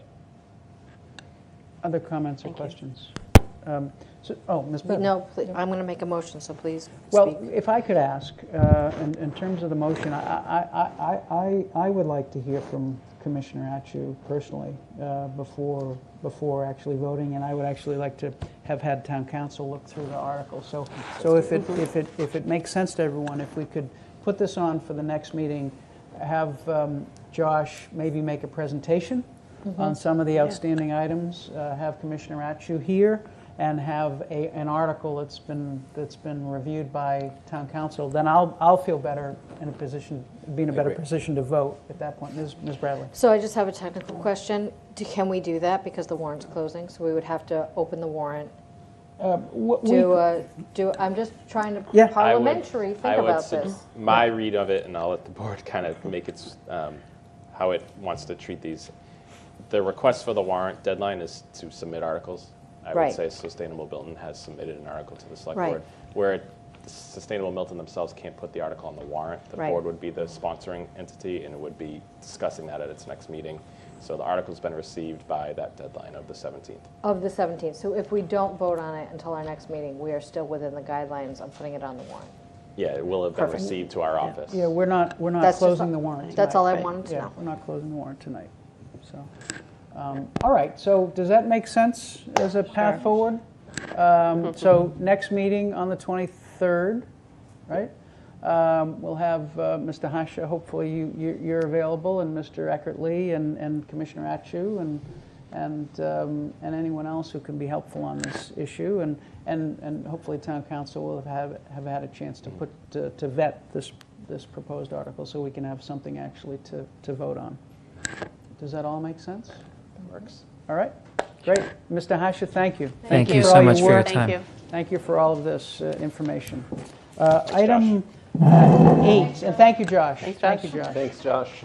Item 8 is discussion, update approval warrant articles for annual town meeting on May 6th, 2024.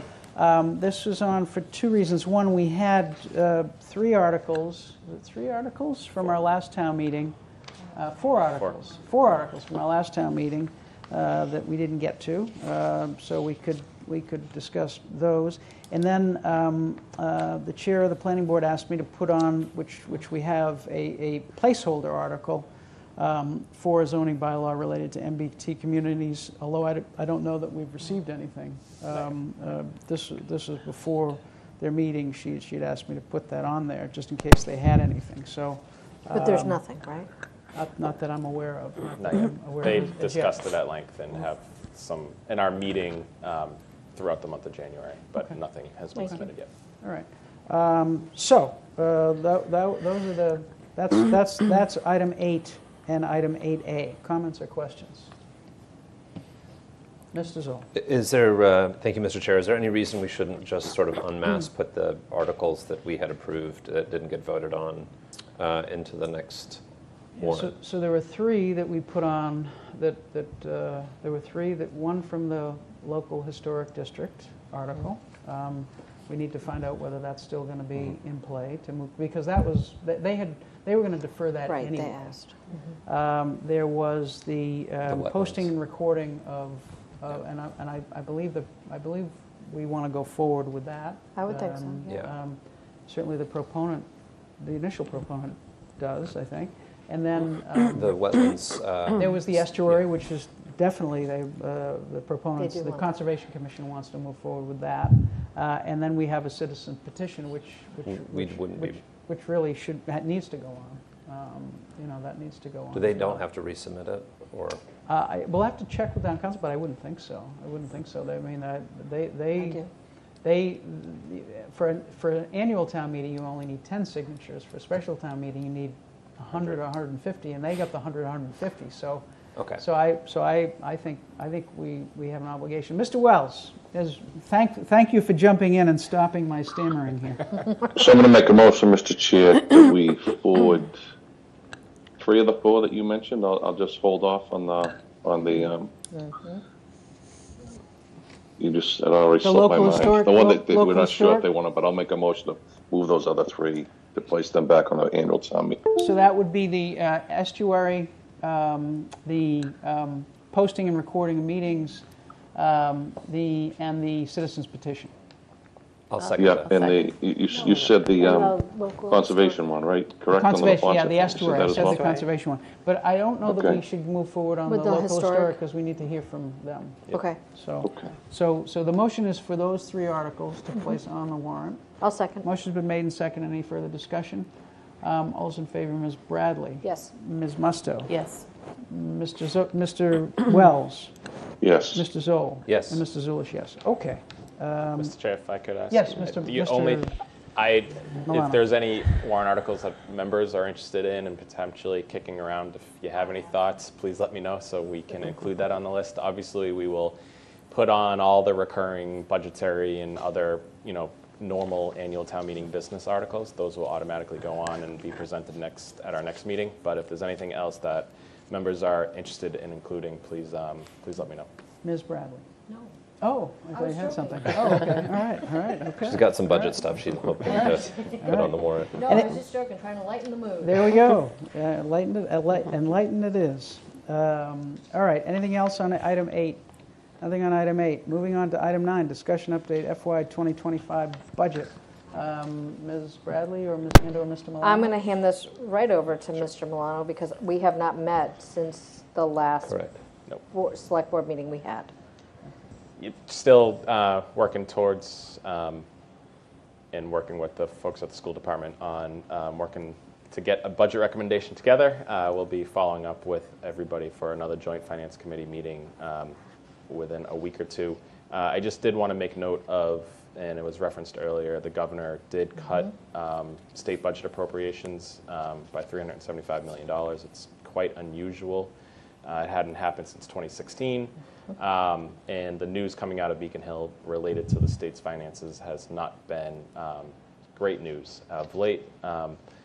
And as the governor typically releases the upcoming fiscal year budget in January. We expect that the third week of the month.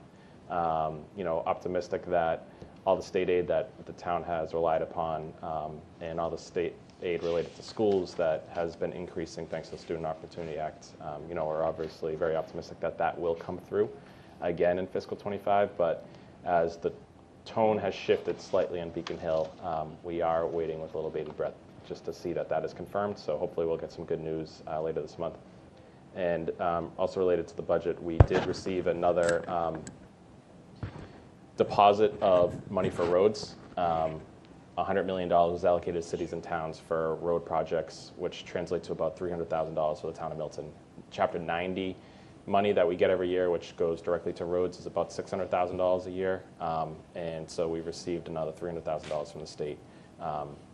So that is a good news item on the fiscal 25 budget, but just the news out of Beacon Hill has not been as optimistic as it had been the last couple budget years, so just something to keep an eye on. Mr. Milano, does the warrant committee receive the budgets? We provided preliminary budgets in December. In December, okay. That's as we should and as our obligation is to do that. Okay, great. All right, anything else on item 9? Item 10, discussion update approval select board landing committee recommendation for Lot B proposals. Mr. Wells, this is you, I assume. Mr. Chair, I'll let Mr. Milano speak first, and then I'll add. I'll go from there. Great. Thank you. If that's okay. Yeah, that works. The landing committee met right before the holiday, so December 22nd, I think, to evaluate the proposals received for Lot B. 2 proposals were received. One was from Dexter Southfield for their rowing program, and the other was from the Milton Yacht Club for boat storage that they typically have held there. The Dexter Southfield proposal included in-kind benefits such as installation of a low-profile dock for public use and a fiscal contribution of $20,000. The Yacht Club's proposal for lease payments was $10,000, and they did offer in-kind contributions related to the ongoing maintenance and work that the Yacht Club has historically provided down at the landing. The Landing Committee's recommendation to this board is to move forward and enter negotiations with Dexter Southfield for Lot B, with the caveat that the town and myself, I guess, and also engage in the Yacht Club in terms of boat storage at the landing, if Lot A works, what would that look like? So that we're, continuing to move forward on space at the landing that works for all of these parties that are interested in it. So that has been the recommendation of the landing committee, to move forward with Dexter Southfield in terms of the lease for Lot B and engage with the yacht club on boat storage on Lot A to maintain that relationship. And I'll defer to Mr. Wells or Ms. Musto for any additional color commentary. Mr. Wells, Ms. Musto? No, I agree with Nick. I mean, I'll actually mention Ms. Bradley as well, who attended the last face-to-face meeting between Mr. Milano, myself, and the leadership of the Milton Yacht Club. And I said then, and I will reiterate now, I know that we got some correspondence today that is not, much of that is not factual, but I'm committed to trying to make this work. I think that we have a plan that can make this work for them to continue to store boats at Lot A. Right now, we did agree that they're a tenant at will currently, and we'll just move forward that way, continuing them to do the same. And if Mr. Milano is able to negotiate a lease, that we will figure out a way to make this work to move the boat storage of the yacht club from Lot B to Lot A. And I do think it's something that will work. And that's about it. It was a unanimous vote, Mr. Chair, and I think that the final thing I would say is that between this lease and the Neponset Rowing Club lease, this is also going to give us some money to do some of the capital upgrades that we need to do down there, to include like some outside electrical outlets, plumbing, things like that are sorely needed. Hopefully we can bank a few dollars. We can perhaps build some new public restrooms down there in the next couple of years. So that's pretty much all I have to say on it. Thank you, Mr. Wells. Comments or questions? Ms. Musto? Thank you. I also just wanted to say, as a member of the landing committee, definitely felt that we want to try to do what we can to try to keep the yacht club down there and make every effort to work with them and see if we can keep them on, perhaps Lot A. And I hope that Mr. Milano will work towards that, working with all entities and see what we can accomplish. Because I think the sentiment is to really try to keep all three entities there. Definitely a strong sentiment about that. So would it, and I'll take other comments, questions, I just want to ask, would it make sense to make a motion along the lines of approving of the landing committee's recommendation with respect to Dexter Southfield on Lot B and continuing to work with the Milton Yacht Club with respect to boat storage on Lot A? Is that the idea? Does that make sense? Mr. Chair? Those things? Mr. Wells? Yes. I think that's a little premature. I think that would be the vote. But I think what we should do now is to allow Mr. Milano to continue to work on a lease agreement with Dexter Southfield, come back to the board. We'll continue to meet with the yacht club as well and come back to the board with a vote to be taken sometime in the next few weeks. So you're not looking for a vote? No, I don't want to vote tonight until he works out that lease. I think that's more important. All right. Other comments or questions? Oh, Ms. Musto and then Mr. Zoll. Sure, and just to have Mr. Milano continue to work with the yacht club and see what we can accomplish, because we would like to keep them there. Mr. Zoll. Thank you. Not going to add too much. Just I think Mr. Wells alluded to potential capital improvements in the landing, and so just this is a source of revenue for the town, which is great. It's great that we're getting what is more of a market rate, I think, for this space. Obviously, any capital improvements to any part of town, we want to look at that as a select board and make those determinations. As this body, to avoid the confusion that seemed to happen around the fence. Just feel like it's necessary to point that out. But I'm glad that the committee voted unanimously, and will, I think waiting for Nick to finish the negotiation makes sense. Thank you. Oh, Ms. Musto. Thank you.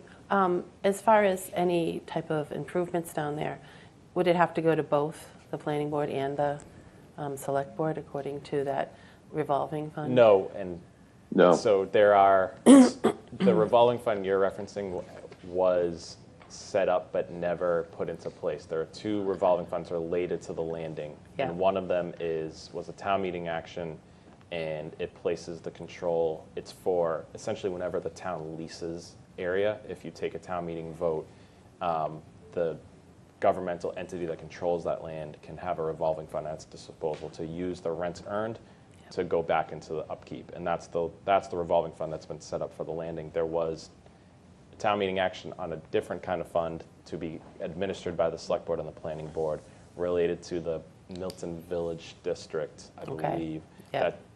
that the Attorney General ended up not approving as a legal bylaw for a revolving fund. So that's the history on that. Thanks for clearing that up. circling back on it. Yes, thank you. Mr. Wells, Ms. Bradley and then Mr. Wells. That was good. Yeah, Mr. Wells and then Ms. Bradley. Thank you, Mr. Chair. The reason I say this is that there were both from the Ponce Rowing Club and the Yacht Club, and I expect from Dexter, and I know it was, Nick can refresh me, I believe it was in some of their questions prior to their submittal, was things specifically like upgrading the outside electric, enhancing, there's only one water meter down there now. Those are just things that we all have normally, all our businesses and homes have.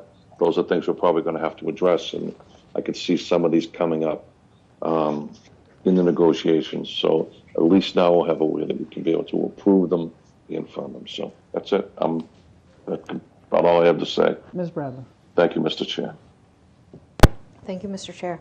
So I have a few things to say. One, I negotiated in good faith with the Milton Yacht Club, and I would be remiss if I didn't say that I fully expect the Milton Yacht Club to stay there. I negotiated with them. I know how much they came up higher than I even expected them to come up. They are doing everything in their power to stay in that space. I understand that folks don't like the look of it, and I'm pretty sure we can figure something out to work with that. But I will not vote or support anything that takes the Milton Yacht Club out of the town of Milton. We often talk on this committee. I've listened to, I can't tell you how many members tell me the history of 900 people that lived before me and why we do the things we do. The Milton Yacht Club has been here for over 100 years. I am in no way, shape, or form ready to get rid of them. I have voted to support other things that are here that I have no idea what they do, but they're here and they're part of our fabric. This is part of our fabric. And so I will not support anything that tells the Milton Yacht Club that they are no longer welcome on their own riverbank. That being said, I've now been a member of this committee for almost 2 years. We often rotate who is on select board committees. This is a select board committee. I have no idea who the members are, Mr. Chair. None. I have no idea how they got appointed because none of the members besides Ms. Musto and Mr. Wells have been appointed since I started. I would like to know why the farmers market does not have a representative on the Milton Landing Committee. I would like to know why the Lower Mills residential business folks don't have a representative on this committee. I would like to know what it is that's actually happening down there. And so this wonderful bid from a prestigious school in Boston has just outbid a piece of our fabric in the town of Milton. Trust me, I often ask for more money trees. Ask Nick. I am all about finding money wherever we can find money. That is not what I'm talking about tonight. What I'm talking about tonight is the fact that, as Member Zoll referenced, there are things happening on the landing committee that we have no idea about. There was fencing put in that the select board never approved, that nobody approved for us to pay for, I'm the chair of the Finance Committee. I knew nothing about it at all. That, to me, does not instill great communication between a select board committee and the select board. This is not a rogue ad hoc committee. This is a committee that we, the select board, put together because we felt it was important. And so on the next meeting, Mr. Chair, I would like for us to really dive into this. And I know it's going to be sticky and it's going to be gross, and I'm sure there's going to be a lot of balls that are taken home, but I would really like for us to sit down and talk about what is happening and why there's not somebody from the farmer's market on there. Why is there not somebody from this business district on there? There are a lot of things I think that are happening down there that I don't know is 100% fair. And I'm just going to say that. The Milton Yacht Committee came into the town hall and they negotiated in really good faith. And they were honest and they gave us more than I was thinking. And I just want to say to them out there that I support you and I understand that you thought that this was in good faith. And it would be a shame that this town will get rid of something like the yacht club. So that's my request for you for next meeting or whenever it is, but I'm happy we're not voting on it tonight. Thank you for that, Member Wells, for not asking for us to vote on this tonight. So we can certainly put it on the agenda, a more broad agenda item for the Landing Committee for next meeting, and we'll make sure, do our utmost to make sure that it's not gross in any way. But let me before we go to Mr. Wells, let me just ask, when you say, Ms. Bradley, you'll not vote for anything to move them off, to move them up. Does that mean move them off of Lot B or move them off of Lot B and Lot A? Nope. So what it means is they need to be able to make revenue. And so in order for them to make revenue, they have to have revenue for storing boats. That's their livelihood, right? So if I don't care what lot, we can put it on D, E, F. Okay. I really don't care. Okay. And Ms. Musto understands because she's smiling at me right now. You just want a workable solution. I want a workable solution where we can make sure that the boats, and I'll even get my kids out there and we'll build like a Chinese screen or something to cover them. But I don't think it's fair that we just say enough is enough. And I think Ms. Musto agreed. If we go to Mr. Wells and then sure. Ms. Musto. Thank you. Mr. Wells. Thank you, Mr. Chair. I don't know where Ms. Bradley's coming from. I never said, I've never insinuated. On a prior RFP, this board voted. Mr. Milano negotiated and this board voted to give them a 10-year lease on the building, a significantly less fee than any of the other lots. We had interest in other bidders who would have paid more money, which I was against because the landing committee has nothing to do with the farmers market, has nothing to do with that's the other committee that was created. The landing committee's charge is just water dependent use, period. And you heard me say in front of your face, Erin, you heard me say it again tonight. I've gone out of my way and will continue to go out of my way to try and make it feasible for all of them there. So I don't know what you're going off about, that someone's trying to get rid of them. No one has realized the historic value of the yacht club more than I have, which is why we are where we are right now. So I'm fine with whatever you want to do, Mr. Chair, but I'd rather let Mr. Milano negotiate with both, and then we will come back with a recommendation that I believe will be acceptable to everyone, and will be able to not only welcome a new tenant, but we'll be able to maintain the operations of the long-term existing tenant that has been there. Sounds like that process is the consensus of the board. Ms. Musto. Yes, thank you, Mr. Chair. To Ms. Bradley's point about the yacht club and commitment to keeping them there, that is exactly what I was thinking, and I've said that at the meeting, that we want to keep them there. And as far as the boat storage. I know there was one talk at one time of the town making, getting revenue from that, but I agree that they need to draw some revenue for themselves. And so I would fully support if we can work something out with them on, maybe Lot A, that they could do that. But I think, again, we have to have Mr. Milano talk with all the entities before we, take a vote on any of that. So I would support that as well. Thank you. Ms. Bradley. Thank you, Mr. Chair. We, as a select board, have revamped multiple committees that serve under us, their charge and what they're doing. And I think that maybe this is a time that we might want to look at that, because there is a bigger picture down there than just the waterway. So there's a lot of folks that kind of impact that area. And so, other charges have been looked at, and maybe this is one of those times. So thank you. All right. We'll put that on the agenda for the 23rd. Anything else on this, Mr. Milano? Do you have what you need? Yes, if the board, I'm hearing a consensus that I can, I will begin negotiations and I will report back. Thank you. I think that's right. I don't think you need a vote to accept a proposal in order to negotiate. No. I think that's right. Okay. All right. Anything else on item 10? Item 11.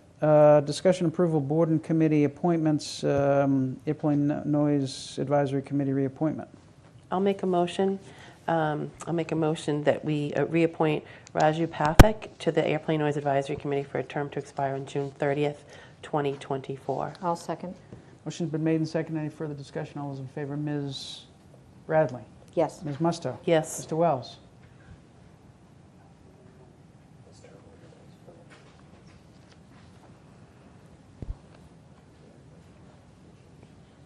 Yes, sorry, Mr. Chair. That's fine. Mr. Zoll? Yes. And Mrs. Zulish, yes. Okay.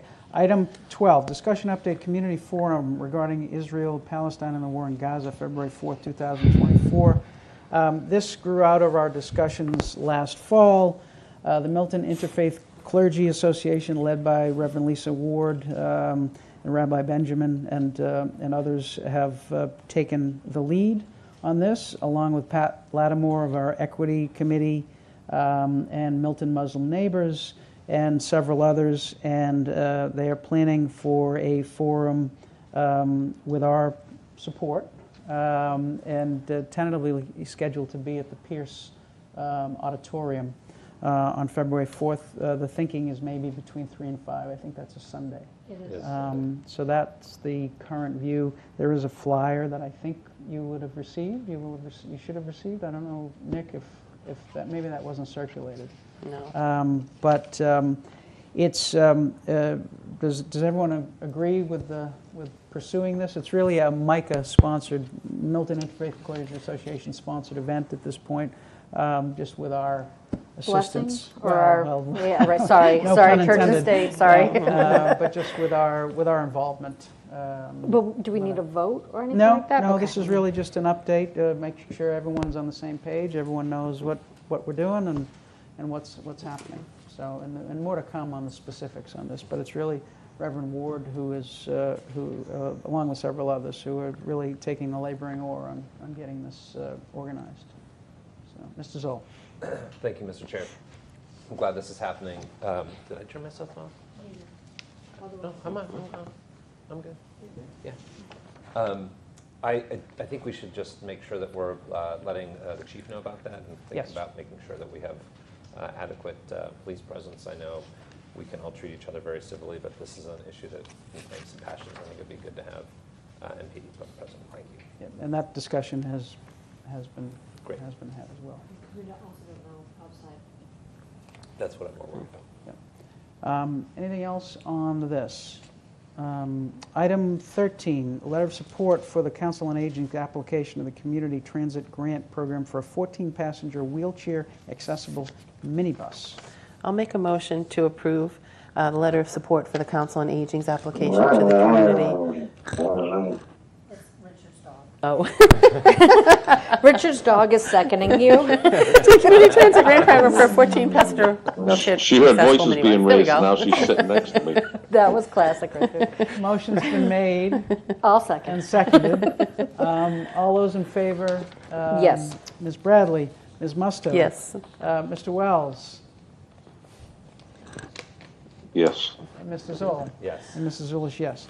Item 14, discussion approval, no place for hate proclamation to be read on Monday, January 15th, 2024, in honor of Dr. Martin Luther King Jr. The event is being scheduled for between 6:30 and 8 at the Concord Baptist Church. Wait, on Monday. slow down. Where? Oh, What sorry. church?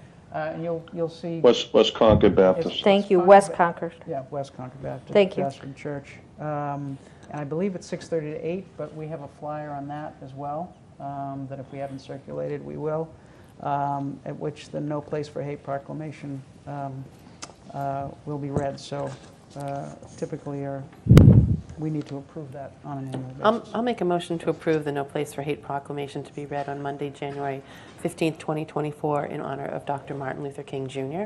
I'll second. Motion's been made and seconded. Any further discussion? All those in favor, Ms. Bradley? Yes. Ms. Musto? Yes. Mr. Wells? Yes. Mr. Zoll? Yes. And Mrs. Zulish, yes. Item 15, discussion approval of meeting minutes. I'll Mr. make. Chair, Go ahead. you want to do it? You can get.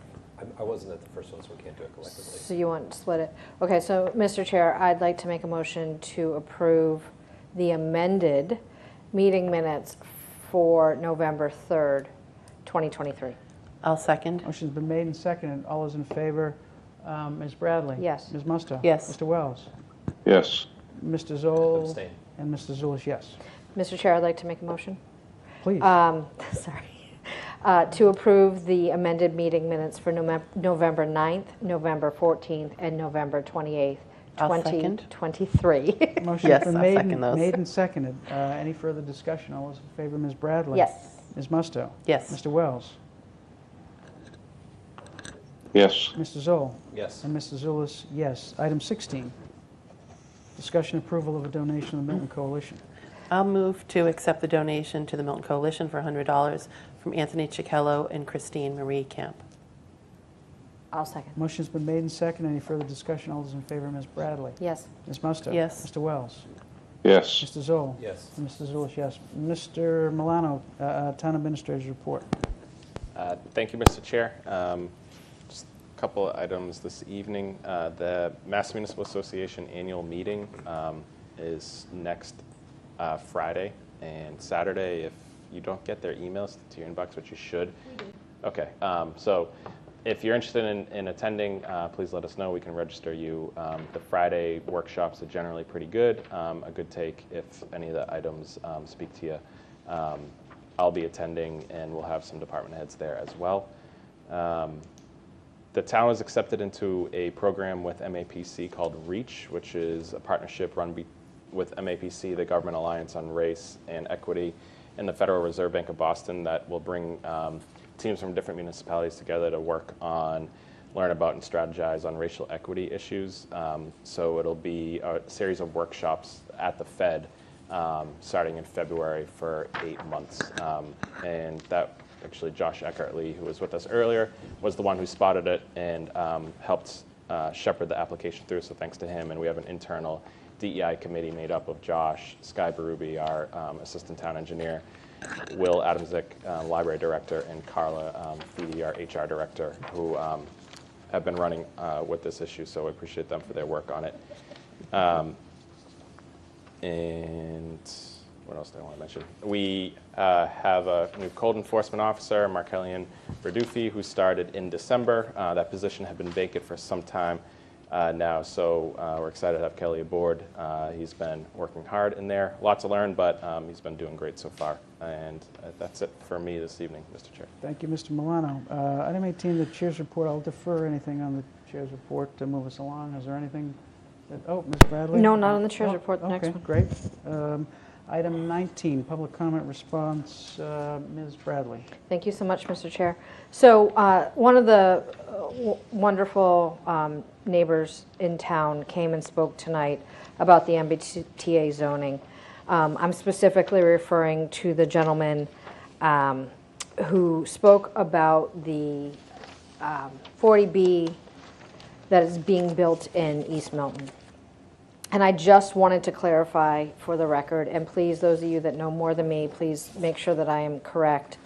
But it's my understanding that that proposal was first presented with lower floors, so a lower building, less floors, and the residents of East Milton fought that.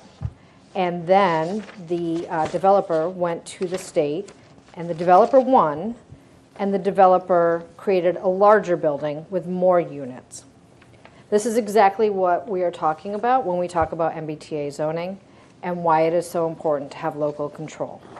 And so I just wanted to say that this did not come out because of a 40B thing. They had presented a much smaller footprint at the beginning, and because of the fight that happened there, they ended up with a much larger building.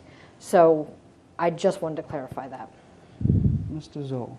Thank you, Mr. Chair. I said, I think, all I need to say about MBTA communities. I did want to address the neighbors of Governor's Road who came to talk. I'm certainly hopeful that we'll put them as an item on our next agenda. And I know, I wanted to ask Mr. Milano, because I know there's a meeting scheduled with them and Traffic Commission. Is that going to happen before are we going to get a report back from that before that meeting? The Traffic Commission is looking at the last week of the month. I think they're penciling in the 25th, so that would be after our next meeting, and whether the Governor's Road folks would be amenable to coming at our following meeting after the Traffic Commission makes a recommendation, but I can work that out with the residents on that issue. And the Beta Group has been out there. They've been studying the issue. We had Beta Group, our traffic engineers, meet with the Governor's Road residents at Town Hall to go through the issues that they've been seeing.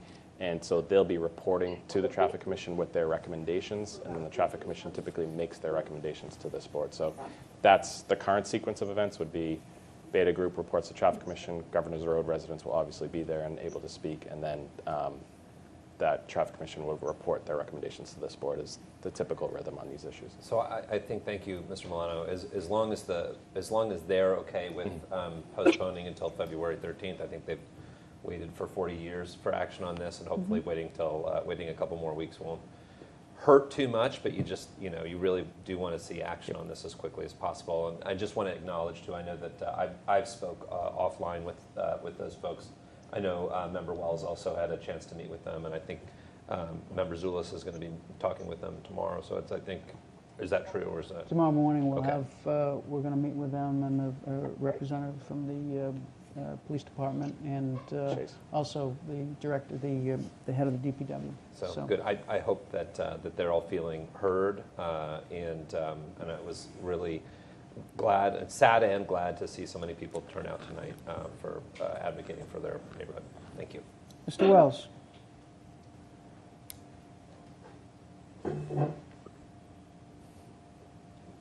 Who? Richard?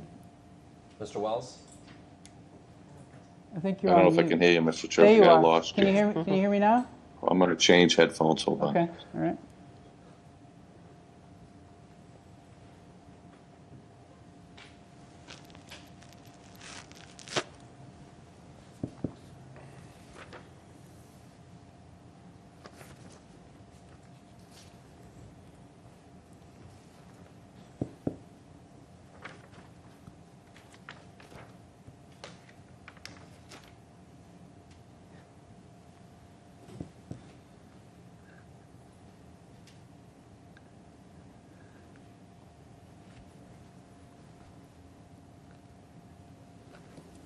You're on mute, Richard, I don't know if you're talking, but you're on mute.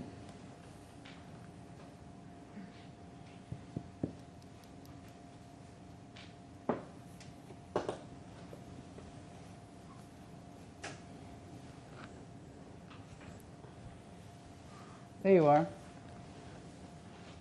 I'm back. Thanks. Oh, can you hear us? Just 2 points. Okay. The Governor's Road thing is a long-standing, and I'm not going to talk about it a lot tonight, but to Ms. Bradley's point on the East Milton project, the building is still the same.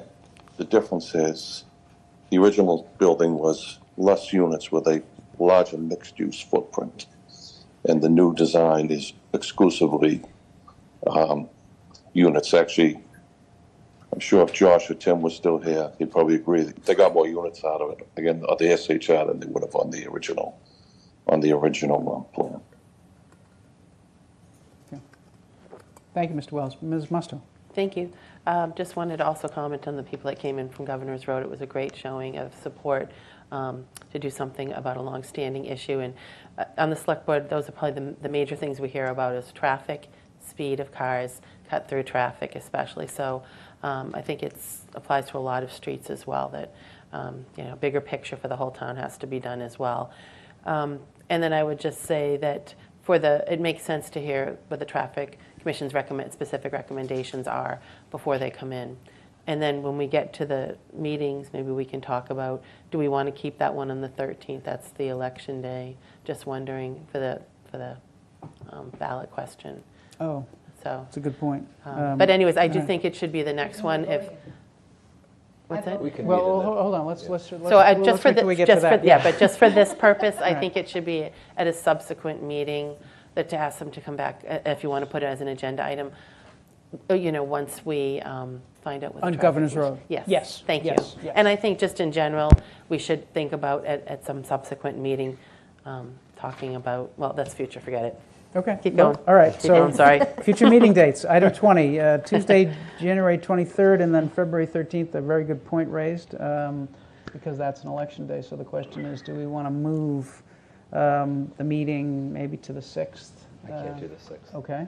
Or do we want to move it? Maybe we'll have to move the meeting, I think. We can go to, we could do it in the chrono. I won't be there on Monday. Unless we did it during the day. Yeah, I mean, I think we're going to have, town buildings will be very active that day. It'll We be could very be in the difficult. chrono really room, wanna- couldn't we? We could be in the chrono room. Nick just agreed. Well, but let's why don't we table that and see what Mr. Milano will poll the We'll check members. back and everything. Just to see if there are any other times as well. I don't Yeah, know. I think Maybe. given the activity and the town activity that day, we may well want to move that meeting. Anything else on future meeting dates? So we'll have Mr. Milano poll the members and see if we want to move that meeting. We can talk about it again on the 23rd as well. Anything else on that? 21, future agenda items. We got a couple. We have a couple, yeah, and you can always just send me an email or anything. Yeah, just maybe something about traffic, in general, like Sure. if Mr. Berkeley has some ideas, because and you were on that too, the traffic mitigation Yeah. committee, just in general, because it seems to be a big problem and throughout the town. Yep. A lot of speed, a lot of cut through. We hear these complaints a lot, so. Why don't we put that on for, depending on the size of the agenda for the 23rd? Why don't we do? Yeah, maybe do either that or the following one when they come in, if they come in. Well, he could come in both. He could come in on the general topic of traffic on the Yeah. 23rd, and then on the subsequent one on the However you- specific item. Yeah, depending how long the agenda is. Right, like- exactly. We don't want a huge agenda. That's right, that's right, that's You right. did have that nice report, which was alluded to, that was done in 2020. Yes. and then, Right. It might be worth including that as part of the packet. Yep, we could do that. We could have an update on that. All right, executive session, thankfully, because we have people who've been waiting here very patiently for hours, and I apologize for that. I'll move to adjourn from open session and enter into executive session to discuss strategy with respect to litigation filed by the town of Milton versus the Federal Aviation Administration, number 22-152, U.S. Court of Appeals, First Circuit, based on my belief that discussion of this matter in open session may have a detrimental effect on the litigating position of the Select Board. The Select Board will not return to open session. Second. Motion's been made and seconded. A roll call vote. All those in favor, Ms. Bradley? Yes. Ms. Musto? Yes. Mr. Wells? Yes. Mr. Zoll? Yes. Mr. Zulish, yes. I move to enter into executive session to discuss strategy with respect to threatened litigation by a town employee based on my belief that discussion of this matter in open session may have a detrimental effect on the litigation position of the Select Board. The Select Board will not return to open session. Second. Motion's been made and seconded. Any further discussion? All those in favor, Ms. Bradley? Yes. Ms. Musto? Yes. Mr. Wells? Yes. Mr. Zoll? Yes. And Mr. Zulish, yes. Oh, I forgot that. Okay, but we can still talk about it. I move to enter into, we're going to do that one last. Sorry, flight of ideas. I move to adjourn from open session, enter into executive session to discuss strategy with respect to, wait a second.